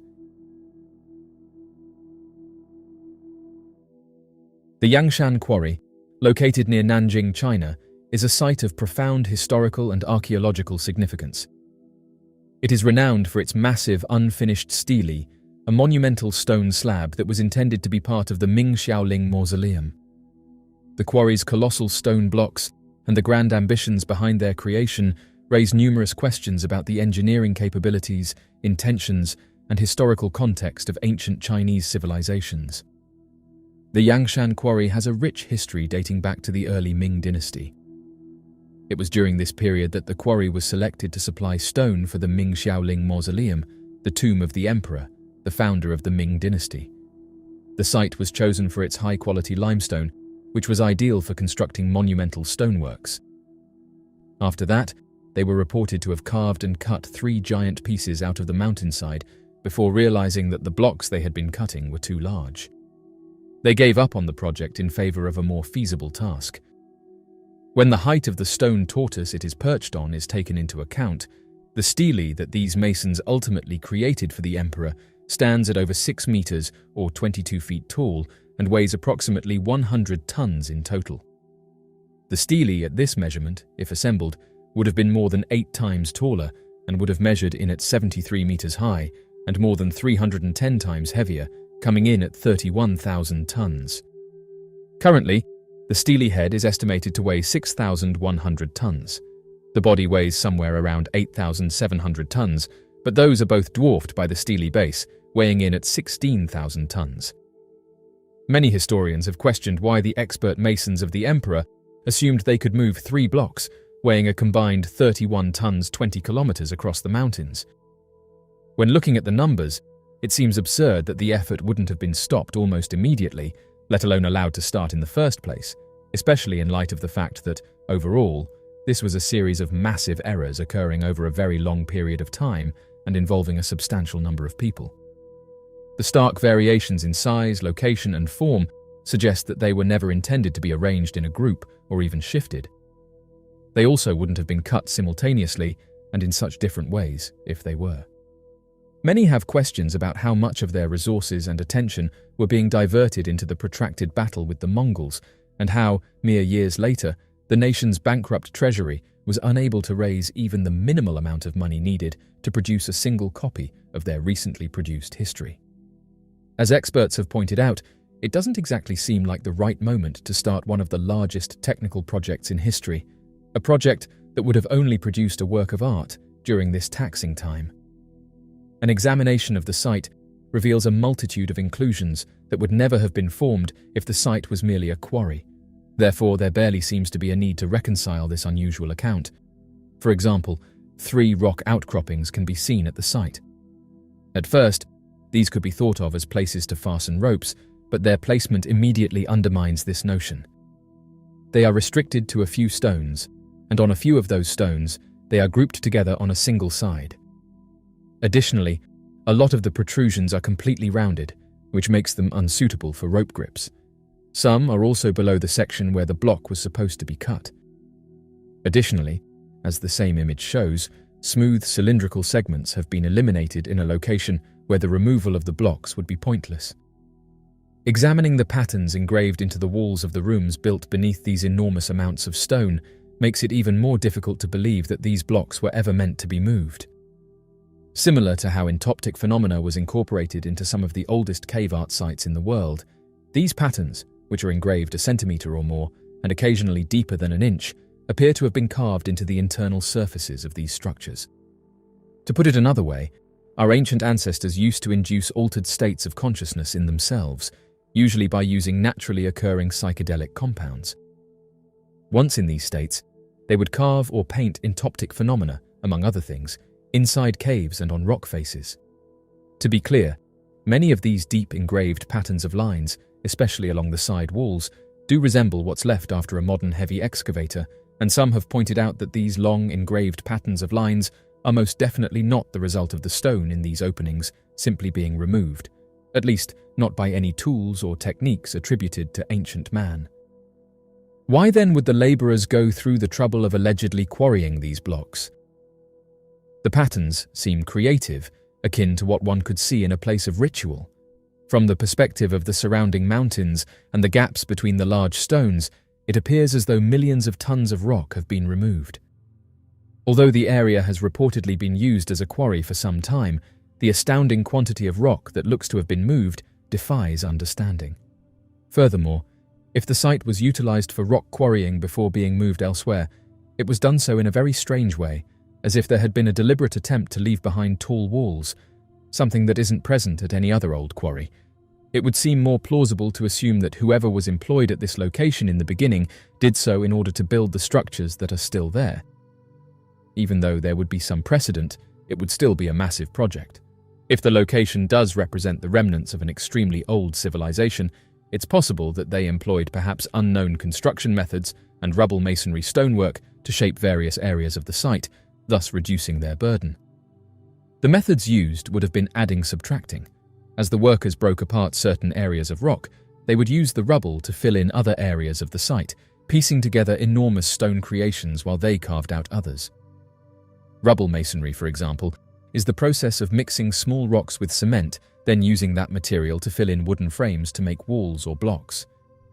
This location is not just a straightforward quarry. Its original intent is difficult to determine, nevertheless. It is known that at least some material has been removed from this site. Therefore, it's probable that any smaller stone constructions, as well as anything valuable or precious, like items found in a temple, were removed during those operations. China keeps a high degree of secrecy about some of its most bizarre old remains, which adds to the site's intrigue. Generally speaking, authorization to excavate or do study at any historical site is quite tough to get, and many sites are entirely prohibited. The simple denial of the existence of some megalithic sites is even more strange and infuriating for many. The Yangshan Quarry stands as a monumental mystery, a testament to the ambition and ingenuity of ancient Chinese civilization. Its unfinished state raises profound questions about the engineering capabilities, cultural practices, and historical context of the Ming dynasty. While many mysteries remain, the quarry continues to inspire awe and curiosity, drawing researchers and enthusiasts to uncover the secrets of this ancient site. Throughout history, various ancient civilizations and cultures have left behind intriguing artifacts and symbols that continue to baffle archaeologists and historians. One enigmatic motif that has captured attention is the depiction of a handbag in ancient carvings, sculptures, and artworks found across different countries and cultures. Interestingly, a man came forward and said that he discovered one of these handbags in the Middle East. He went on to detail that he's a digger that looks for ancient artifacts, and notes that many of his discoveries have been sent to museums across the world. He shared this photograph with us, saying that it was his most recent discovery and that it closely resembled those handbags that can be seen in ancient Sumerian carvings. The man said that the handbag is a symbol, characterized by its distinct shape and handle, and has been discovered in diverse regions and time periods. From ancient Egypt to Mesopotamia, from Mesoamerica to Easter Island, representations of this enigmatic object have been unearthed, suggesting a shared significance across vast distances and cultural boundaries. The handbag appears in reliefs, statues, and hieroglyphs, raising questions about its symbolic meaning and potential cultural exchange. Oddly enough, he said that when he discovered this artifact, someone approached him about buying it. He found this strange, as at the time he didn't tell anyone about the discovery, and found it odd how this individual knew about this object. The digger said the man was very keen to buy it and asked whether anyone had seen it, at which point he said that he hadn't shared any photographs of it. What the man found strange about this individual was how badly they wanted this artifact, and the digger said that to this day this was the most expensive item he sold, saying that the mysterious individual gave him tens of thousands of dollars for it.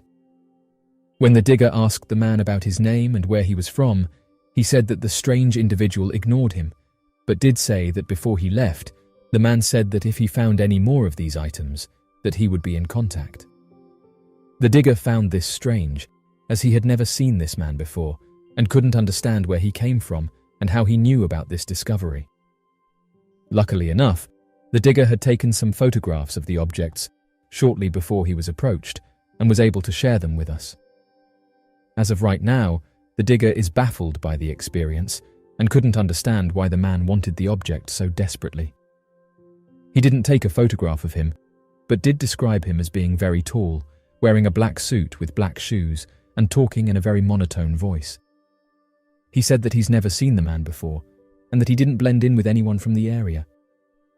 The digger said that he has no idea where the artifact was taken, or whether it was purchased by a museum or for himself. Scholars and researchers have proposed various interpretations for the handbag symbol. Some believe it represents a vessel of power or knowledge, carrying the secrets of ancient civilizations or spiritual wisdom. Others associate it with the concept of rebirth, symbolizing the journey of the soul or the transition between different realms. The handbag has also been linked to prosperity, suggesting a connection to rituals or beliefs related to sustenance and growth. The presence of the handbag symbol across different cultures and geographical locations highlights the possibility of cross-cultural connections and exchanges in ancient times. It suggests that ancient civilizations might have shared ideas, concepts, or even physical artifacts through trade routes, migrations, or cultural interactions. The symbolic journey of the handbag implies a common thread that unites seemingly disparate cultures in their understanding of the world and its mysteries. The handbag symbol has sparked numerous theories and speculations. Some propose advanced influence, suggesting that ancient civilizations received advanced knowledge or technology from otherworldly beings. Others interpret it as a symbol of a lost civilization or an ancient global culture that predates known history. However, these theories remain speculative, and further research and archaeological evidence are necessary to provide conclusive explanations. The enigmatic handbag symbol found in ancient carvings across cultures and countries continues to captivate the imagination and provoke questions about our shared human experience. Its presence suggests a common language of symbolism that transcended time and geographic boundaries. While interpretations vary, the handbag remains a potent symbol representing mystery, power, and hidden knowledge. Unraveling its true meaning requires interdisciplinary research, comparative analysis, and a deeper understanding of the cultures that left behind these ancient depictions. The handbag symbol invites us to embark on a symbolic journey, connecting the threads of humanity's past and offering a glimpse into the universal concepts that unite us. The ancient Sumerians, who inhabited the land of Mesopotamia, present-day southern Iraq, between the 4th and 3rd millennia BCE, were a remarkable civilization that laid the foundation for many aspects of human culture and civilization. Central to their worldview was a diverse pantheon of gods and goddesses, each associated with different aspects of life, nature, and the divine order. The Sumerian pantheon was a complex assembly of gods and goddesses, with each deity holding specific dominion over various realms. Among the prominent deities were Anu, the god of the heavens, Enlil, the lord of the air and storms, and Inanna, the goddess of love. The divine hierarchy established the power dynamics among the gods, with Enlil often regarded as the highest authority. Sumerian mythology featured captivating creation stories and narratives that explained the origins of the universe and humanity. One of the most renowned tales is the Enuma Elish, which describes the struggle for supremacy between the gods, culminating in the creation of the world. Another notable myth involves the epic hero Gilgamesh, who embarks on a quest for immortality, showcasing themes of mortality, friendship, and the nature of divinity.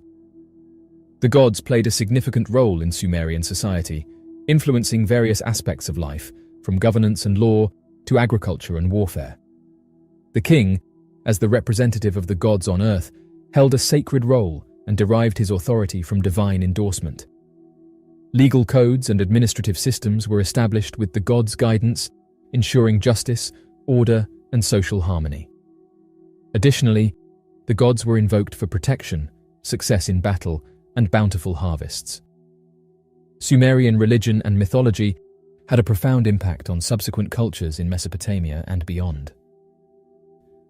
One of the most significant contributions of the Sumerians was the development of the first known writing system, known as cuneiform. Using wedge-shaped impressions on clay tablets, Sumerian scribes recorded economic transactions, religious texts, historical accounts, and literature. Cuneiform was a complex system that allowed for the dissemination of knowledge, fostering the growth of literature and the preservation of cultural heritage. The Sumerians established some of the earliest known legal codes, such as the Code of Ur-Nammu and the Code of Lipit-Ishtar, which laid the groundwork for later legal systems. These codes emphasized justice, fairness, and the protection of individual rights. Additionally, the Sumerians developed administrative systems, with officials responsible for taxation, record-keeping, and maintaining public infrastructure. These innovations facilitated governance and the efficient management of a growing society. The Sumerians had a rich and complex religious belief system centered around polytheism. They worshipped a diverse pantheon of gods and goddesses, each associated with different aspects of life, nature, and the divine order. Their religious rituals and ceremonies played a vital role in society, ensuring the well-being and prosperity of their communities. The legacy of the Sumerians extends far beyond their own civilization. Their inventions and cultural achievements heavily influenced later civilizations in Mesopotamia and beyond. The cuneiform script spread to other cultures, including the Akkadians, Babylonians, and Assyrians. Legal principles and administrative systems developed by the Sumerians provided a blueprint for future governance structures. Sumerian myths and religious motifs influenced the pantheons and beliefs of subsequent cultures. The Sumerians laid the groundwork for the development of urbanization, agriculture, and complex social structures, leaving an indelible mark on human history. The Sumerians harnessed their ingenuity to improve agricultural practices and maximize productivity. They constructed intricate irrigation systems, such as canals and dikes, to divert water from rivers and distribute it to their fields. This allowed for year-round cultivation, enhancing crop yields and supporting a growing population. The use of the plough, pulled by oxen, revolutionized farming by facilitating efficient tilling of the soil and preparing it for planting. The Sumerians were skilled in working with metals, particularly copper and bronze. They developed techniques to extract and refine these metals, enabling the production of tools, weapons, and decorative objects. Copper and bronze alloys were employed in the creation of intricate jewelry, statuettes, and ornamental items, showcasing the Sumerians' artistic sensibilities and craftsmanship. The Sumerians recognized the importance of transportation and trade for their expanding civilization. They constructed road networks connecting various city-states and established river trade routes, utilizing boats and barges to transport goods along the Tigris and Euphrates rivers. Their mastery of watercraft allowed for efficient movement of goods, facilitating trade with distant regions and fostering cultural exchange. Sumerian architecture reflected their advanced understanding of engineering principles. They constructed impressive structures using mud bricks, designing multi-story buildings with flat roofs and intricate facades. The Sumerians developed innovative construction methods, including the use of arches, vaults, and buttresses, which provided stability and allowed for the construction of monumental edifices such as ziggurats and city walls. Since the origin of man, there has been controversy over religion and ultimately the purpose of human life on this earth. Because there are countless religions and interpretations of why we are here, people have lots of different answers to that one important question: who created us? Christianity has broken into many sectors throughout the years, each adhering to their own moral codes and interpreting the Bible in different ways. Like any piece of the literature, the Bible is indeed up to interpretation. However, it's hard to interpret a story when it was never told in the first place. According to the Ethnography Museum of Ankara in Turkey, a new version of the Bible believed to be between 1,500 and 2,000 years old has resurfaced, and it's caused upheaval to the Christian faith. This is because this Bible includes the Gospel of Barnabas. The story reveals that Jesus Christ was never nailed to the cross and that he was also not the Son of God. This story insists that Jesus was only a prophet and that his fate was not crucifixion, but that he instead made it to heaven. However, the story of crucifixion is not completely lost. In this story, Judas Iscariot was believed to be nailed to the cross instead. This book came to light during a heist when a group of thieves attempted to smuggle highly valuable goods across the Mediterranean Sea. This version of the Bible is believed to be worth over $25 million due to its shocking revelations and antiquity. It's no secret that the world of Christianity and the world of Islam have been at odds for years. However, this contention is largely based on how we as people should interpret Jesus' place in the Bible and thus honor him thereafter. Because this new biblical story reveals that Jesus quite possibly knew the Prophet Muhammad and foresaw his arrival, it can be said that if Christians do decide to honor this new gospel, then their teachings and belief systems might align differently. However, it's common practice of any church, but especially the Christian church, to pick and choose which stories they want to include in modern practice. It takes a keen scholarly eye to authenticate the true intent of Jesus' word at the conception of the Bible, but it takes only several elders of the church to manipulate the transcriptions to align with modern belief systems. While the Vatican remains highly interested in this new finding, it cannot be said whether the entirety of Christianity will change because of it. We do know one thing though. If this gospel stayed hidden from us for more than 2,000 years, then it's reasonable to wonder what else is out there. Bestseller book and Hollywood hit movie, The Da Vinci Code, written by Dan Brown, sparked theories and controversy surrounding the Vatican. The intense fame of this work focused the attention of theorists towards the Vatican, placing the mysteries of the archives into the public spotlight of pop culture. Despite Brown's insistence that 99% of the contents are factual, the claims are heavily refuted by the Catholic Church. Brown's work claimed that Jesus Christ had married Mary Magdalene and had children with her, creating a traceable bloodline with potential descendants alive today. The Da Vinci Code is not the first book of its kind, although it has seen notable fame and success.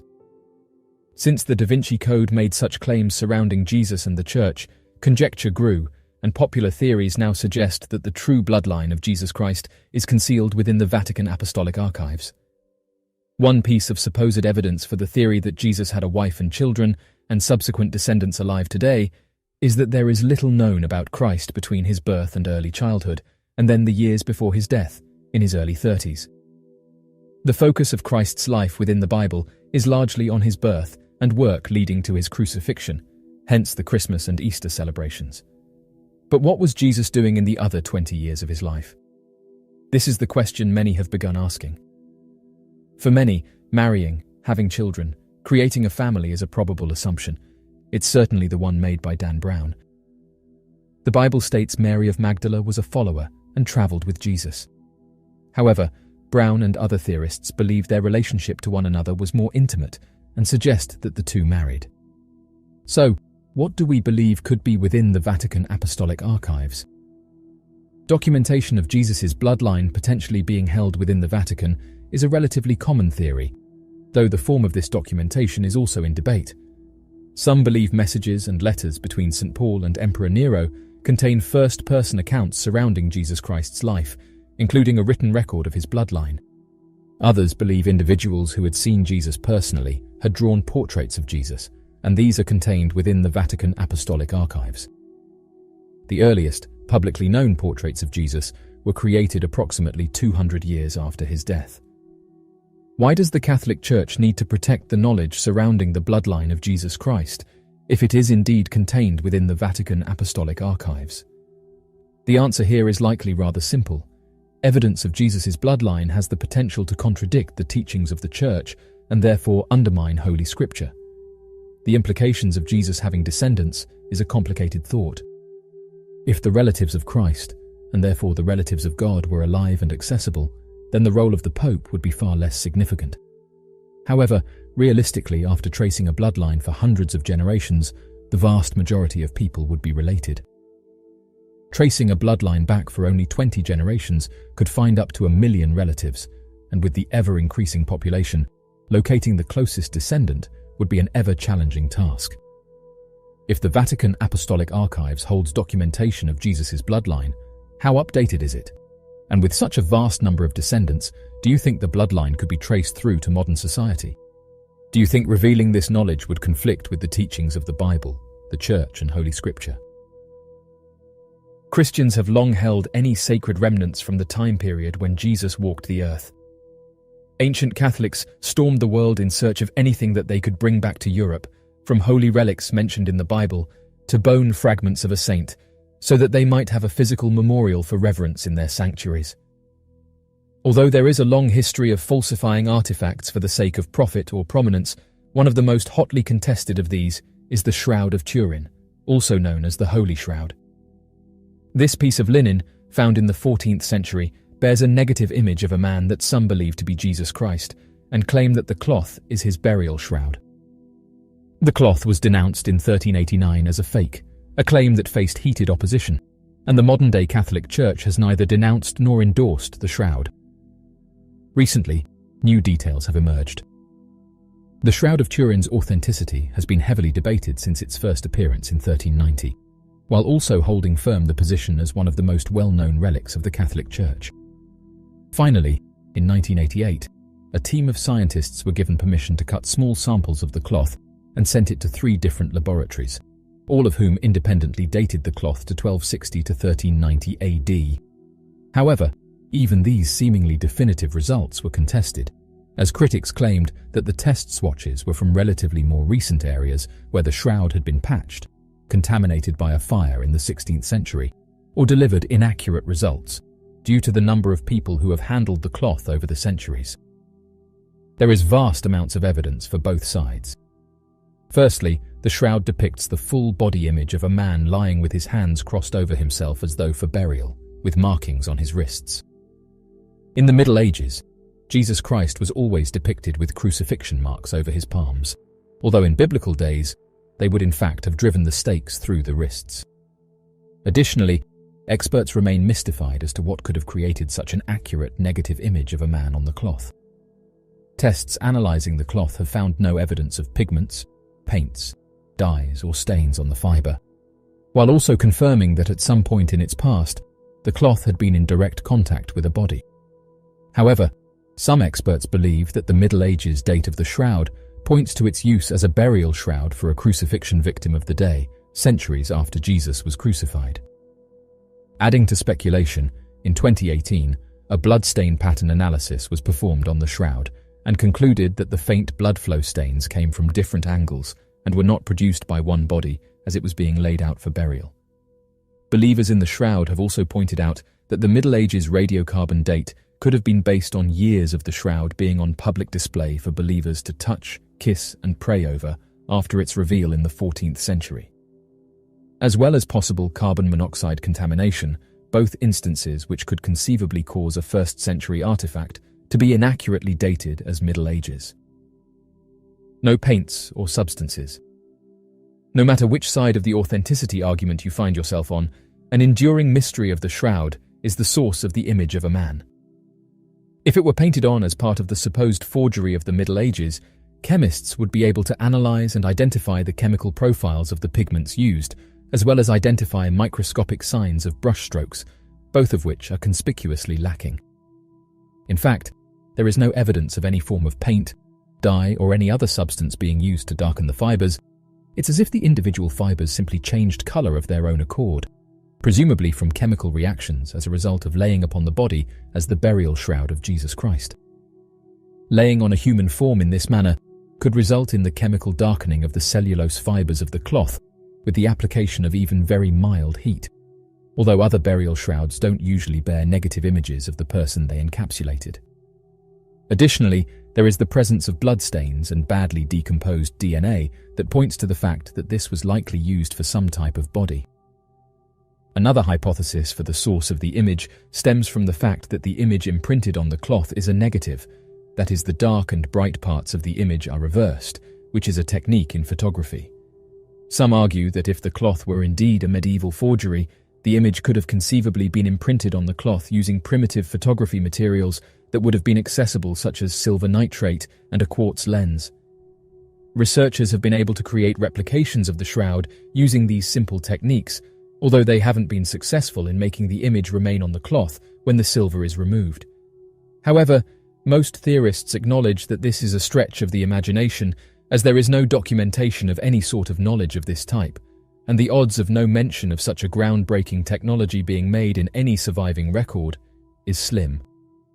The fact that the image is likely not man-made, but possibly rather the result of a chemical happenstance, refutes the theory that the Shroud of Turin was a clever forgery of the Middle Ages, and the radiocarbon dating rules out the authenticity of it being a 1st century burial shroud. Theory moderates combine these two compelling pieces of evidence and suggest that perhaps the linen was the shroud of a crucified man in the Middle Ages, something that was not unheard of for the time. Whether or not the Shroud of Turin is ever proven to be authentic or merely a forgery, it's nonetheless an incredibly powerful artifact that contributes greatly to the faith of millions of people all over the world.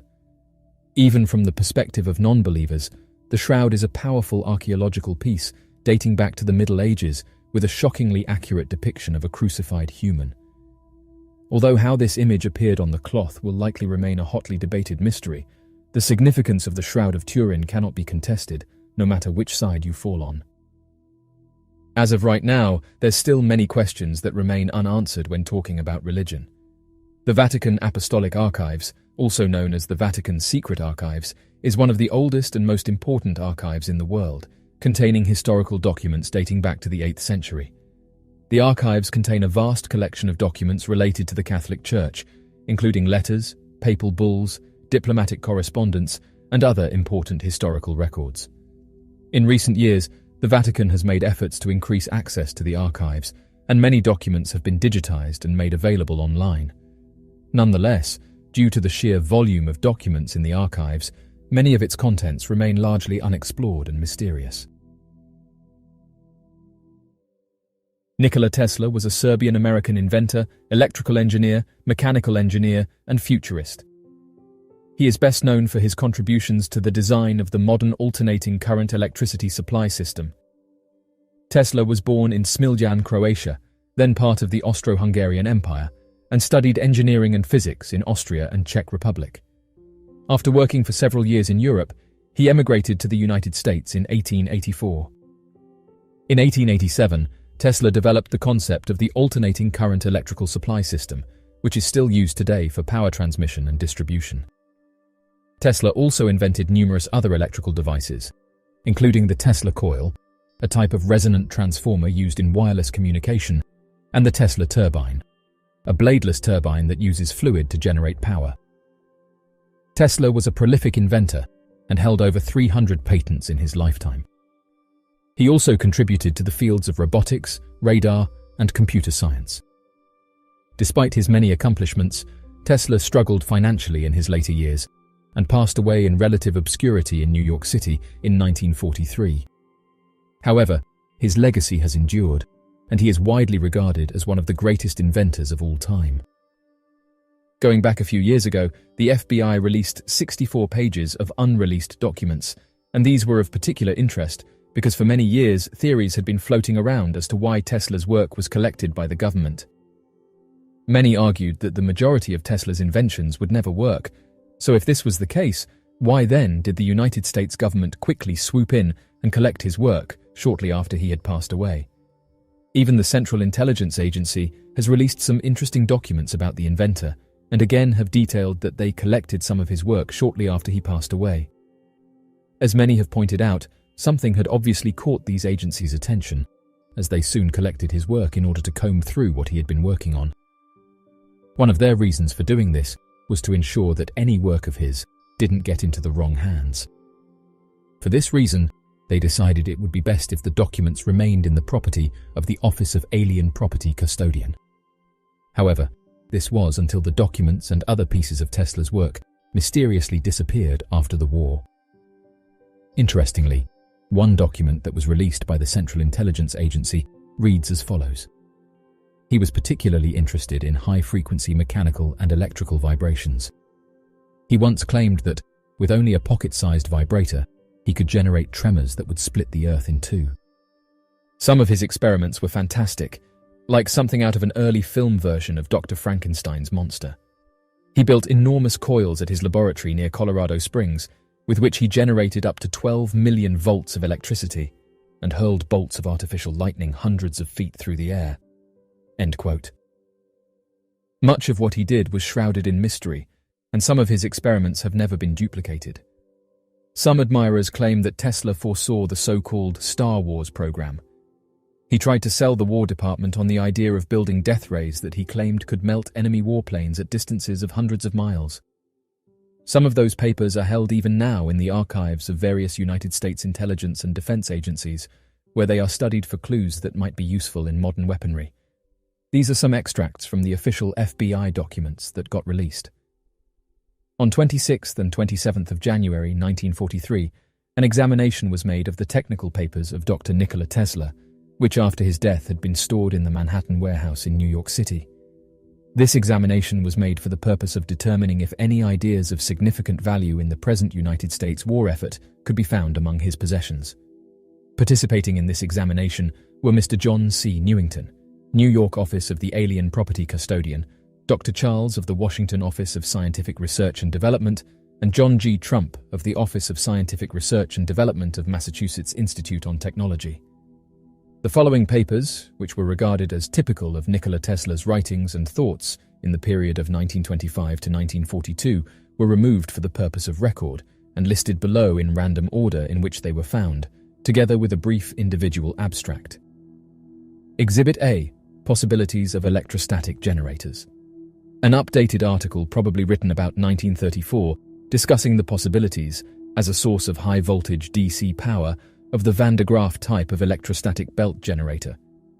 The article states correctly the electrostatic principles employed in this device and points out that suck generators are not suitable for commercial high-powered applications, though of undoubted scientific value. Tesla's wireless tower, erected in 1902 on Long Island, is stated in this memorandum to have charged to 30 million volts.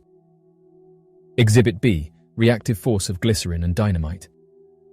An undated memorandum involving some calculation of the explosive power of certain compounds, and then deviating to a discussion of the possibility of transmitting power by mechanical vibrations along the Earth's crust. Exhibit C: Process of degasifying, refining and purifying metals. A 40-page memorandum probably written about 1930 dealing with the above subject and proposing new theories of capillarity and surface tension. These correspondence indicated that this had been submitted to various industrial companies. Exhibit D: Replying to Antorg regarding the generation of high voltage and acceleration of charged particles. This document, dated 8th of November 1935, answers questions raised by Soviet engineers and scientists regarding Tesla's proposal of Ray. From this answer, it's deduced that the proposal concerned the generation of high voltages by electrostatic means. These means consisted of a high-voltage terminal, presumably supported on an insulating column, and charged by a gaseous charge conveying medium passing between ground and terminal. The ideas contained in this memorandum are fairly similar to the bolt conveyor electrostatic generator methods proposed by Van de Graaff, and do not appear to offer any unusual features. Exhibit E: Art of telegeodynamics, or art of producing terrestrial motions at distance. This document, in the form of a letter dated 12th of June 1940 to the Westinghouse Electric and Manufacturing Company, proposes a method for the transmission of large amounts of power over vast distances by means of mechanical vibrations on the Earth's crust. The source of power is a mechanical or electromechanical device bolted to some rocky protuberance and importing power at a resonance frequency of the Earth's crust. The proposed scheme appears to be completely visionary and unworkable. Westinghouse's reply indicates their polite rejection of this idea. Tesla said the following during an interview: "I wanted to illuminate the whole Earth. There is enough electricity to become a second sun. Light would appear around the equator as a ring around Saturn. Mankind is not ready for the great and good. In Colorado Springs, I soaked the Earth with electricity. Also, we can water other energies, such as positive mental energy. They are in the music of great composers or in the verses of great poets. In the Earth's interior, there are energies of joy, peace, and love. Their expressions are a flower that grows from the Earth, the food we get out of her, and everything that makes man's homeland. I've spent years looking for the way that this energy could influence people. The beauty and the scent of roses can be used as a medicine, and the sun rays as a food. Life has an infinite number of forms, and the duty of scientists is to find them in every form of matter. 3 things are essential in this. All that I do is search for them. I know I will not find them, but I will not give up on them." Many who worked with Nikola Tesla along with documents that have been released in recent years, show that Tesla created or at least worked on a device known as a death ray or peace ray. It's reported that this incredible device could destroy or disable enemy targets using directed energy. What's interesting about this is that in recent years the United States Navy has come forward and said that they are now actively using this technology, saying that it has the ability to shoot targets out of the sky. In fact, the United States Navy said that they are now in possession of the most powerful laser on the planet. Some have questioned whether this technology came from Nikola Tesla. Tesla did have an interest in directed energy and particle beam technology, and he did conduct experiments related to these fields in the later years of his life. However, it's unclear whether any of these experiments ever produced a practical weapon, or whether they were simply theoretical in nature. In any case, Tesla was known more for his contributions to electrical engineering, including the development of the alternating current electrical system, wireless communication, and numerous other inventions that have had a significant impact on modern technology. In his life, Nikola Tesla had hundreds of patents and was considered a master of his time, being able to look at things with an open mind, one of these being the vibrational properties of the space around us. A famous Tesla quote is the following: "If you want to find the secrets of the universe, think in terms of energy, frequency, and vibration." He understood how physical vibrations worked and the effects they had on the human body, both good and bad. Tesla was the man responsible for helping his friend Mark Twain beat his constipation. Vibrational therapy is something that modern scientists have found interesting, with one recent study showing researchers that wounds exposed to vibration 5 times a week for 30 minutes healed more quickly than normal wounds, with the scientists saying that wounds exposed to vibration formed more granulation tissue, a type of tissue important early in the wound healing process. Nikola Tesla penned an open letter to talk about the process, saying the following: "During the past few weeks, I have received so many letters concerning the same subject that it was entirely beyond my power to answer all of them individually.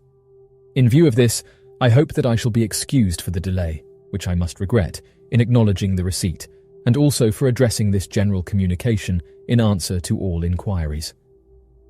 The many pressing demands which have been made upon me in consequence of exaggerated statements of the journals have painfully impressed me with the fact that there are a great many sufferers, and furthermore that nothing finds a more powerful echo than a promise held out to improve the condition of the unfortunate ones. The members of the medical fraternity are naturally more deeply interested in the task of relieving the suffering from their pain, and, as might be expected, a great many communications have been addressed to me by physicians.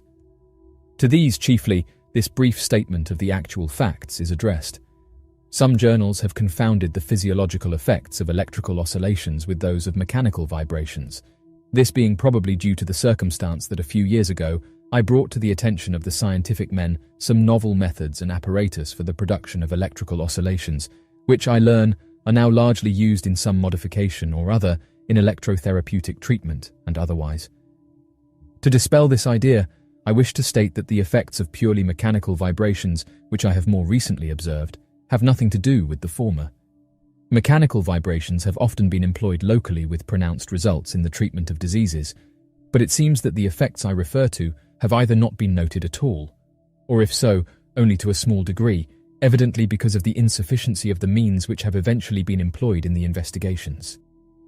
While experimenting with a novel contrivance, constituting in its simplest form a vibrating mechanical system, in which from the nature of the construction the applied force is always in resonance with the natural period, I frequently exposed my body to continued mechanical vibrations. As the elastic force can be made as large as desired, and the applied force used be very small, great weights, 6 persons for instance, may be vibrated with great rapidity by a comparatively small apparatus. I observed that such intense mechanical vibrations produce remarkable physiological effects. They powerfully affect the condition of the stomach, undoubtedly promoting the process of digestion and relieving the feeling of distress, often experienced in consequence of the imperfect function of the organs concerned in the process. They have a strong influence upon the liver, causing it to discharge freely, similarly to an application of a cathartic. They also seem to affect the glandular system, notably in the limbs, also the kidneys and bladder, and more or less influence the whole body. When applied for a longer period, they produce a feeling of immense fatigue, so that a profound sleep is induced. The excessive tiring of the body is generally accompanied by nervous relaxation, but there seems to be a specific action on the nerves. These observations, though incomplete, are, in my own limited judgment, nevertheless positive and unmistakable. And in view of this, and of the importance of further investigation of the subject, I prepared about a year ago a machine with suitable adjustments for varying the frequency and amplitude of the vibrations, intending to give it to some medical faculty for investigation. This machine, together with other apparatus, was unfortunately destroyed by fire a year ago, but will be reconstructed as soon as possible. End quote. The International Space Station was above Antarctica when it captured a mysterious anomaly. Recently, weather trackers have detected a series of strange anomalies above this icy expanse. The International Space Station, orbiting approximately 400 kilometers above Earth, serves as a crucial platform for scientific research and observation. Equipped with advanced cameras and sensors, the space station continuously monitors our planet, capturing high-resolution images and videos. On a routine observation mission, the International Space Station's cameras recorded something unexpected and extraordinary: a cube-shaped object hovering above Antarctica. The anomaly was first noticed by amateur researchers who were reviewing footage from a live feed. The cube, distinct in its geometric precision, appeared to be a large, metallic object. Its sharp, defined edges contrasted starkly with the natural surroundings of space. The object seemed to hover motionless in the sky, and those who witnessed the sighting immediately took videos for further analysis. The detection of these anomalies has been made possible by advancements in weather tracking technology. Satellites equipped with high-resolution sensors, ground-based radar systems, and remote sensing tools have provided unprecedented data on atmospheric and environmental conditions over Antarctica. These technologies have revealed phenomena that were previously undetectable, shedding light on the complex dynamics of the continent's climate and geology. Among the most notable anomalies detected above Antarctica are unexplained atmospheric patterns, sudden bursts of heat, and radar blips that defy conventional explanations. These phenomena have been observed by multiple weather tracking systems, corroborating their existence and prompting further investigation. One of the most perplexing anomalies is the appearance of vortex patterns in the atmosphere above Antarctica. These vortices, resembling massive spirals, have been detected by satellite imagery and are characterized by their unusual size and intensity.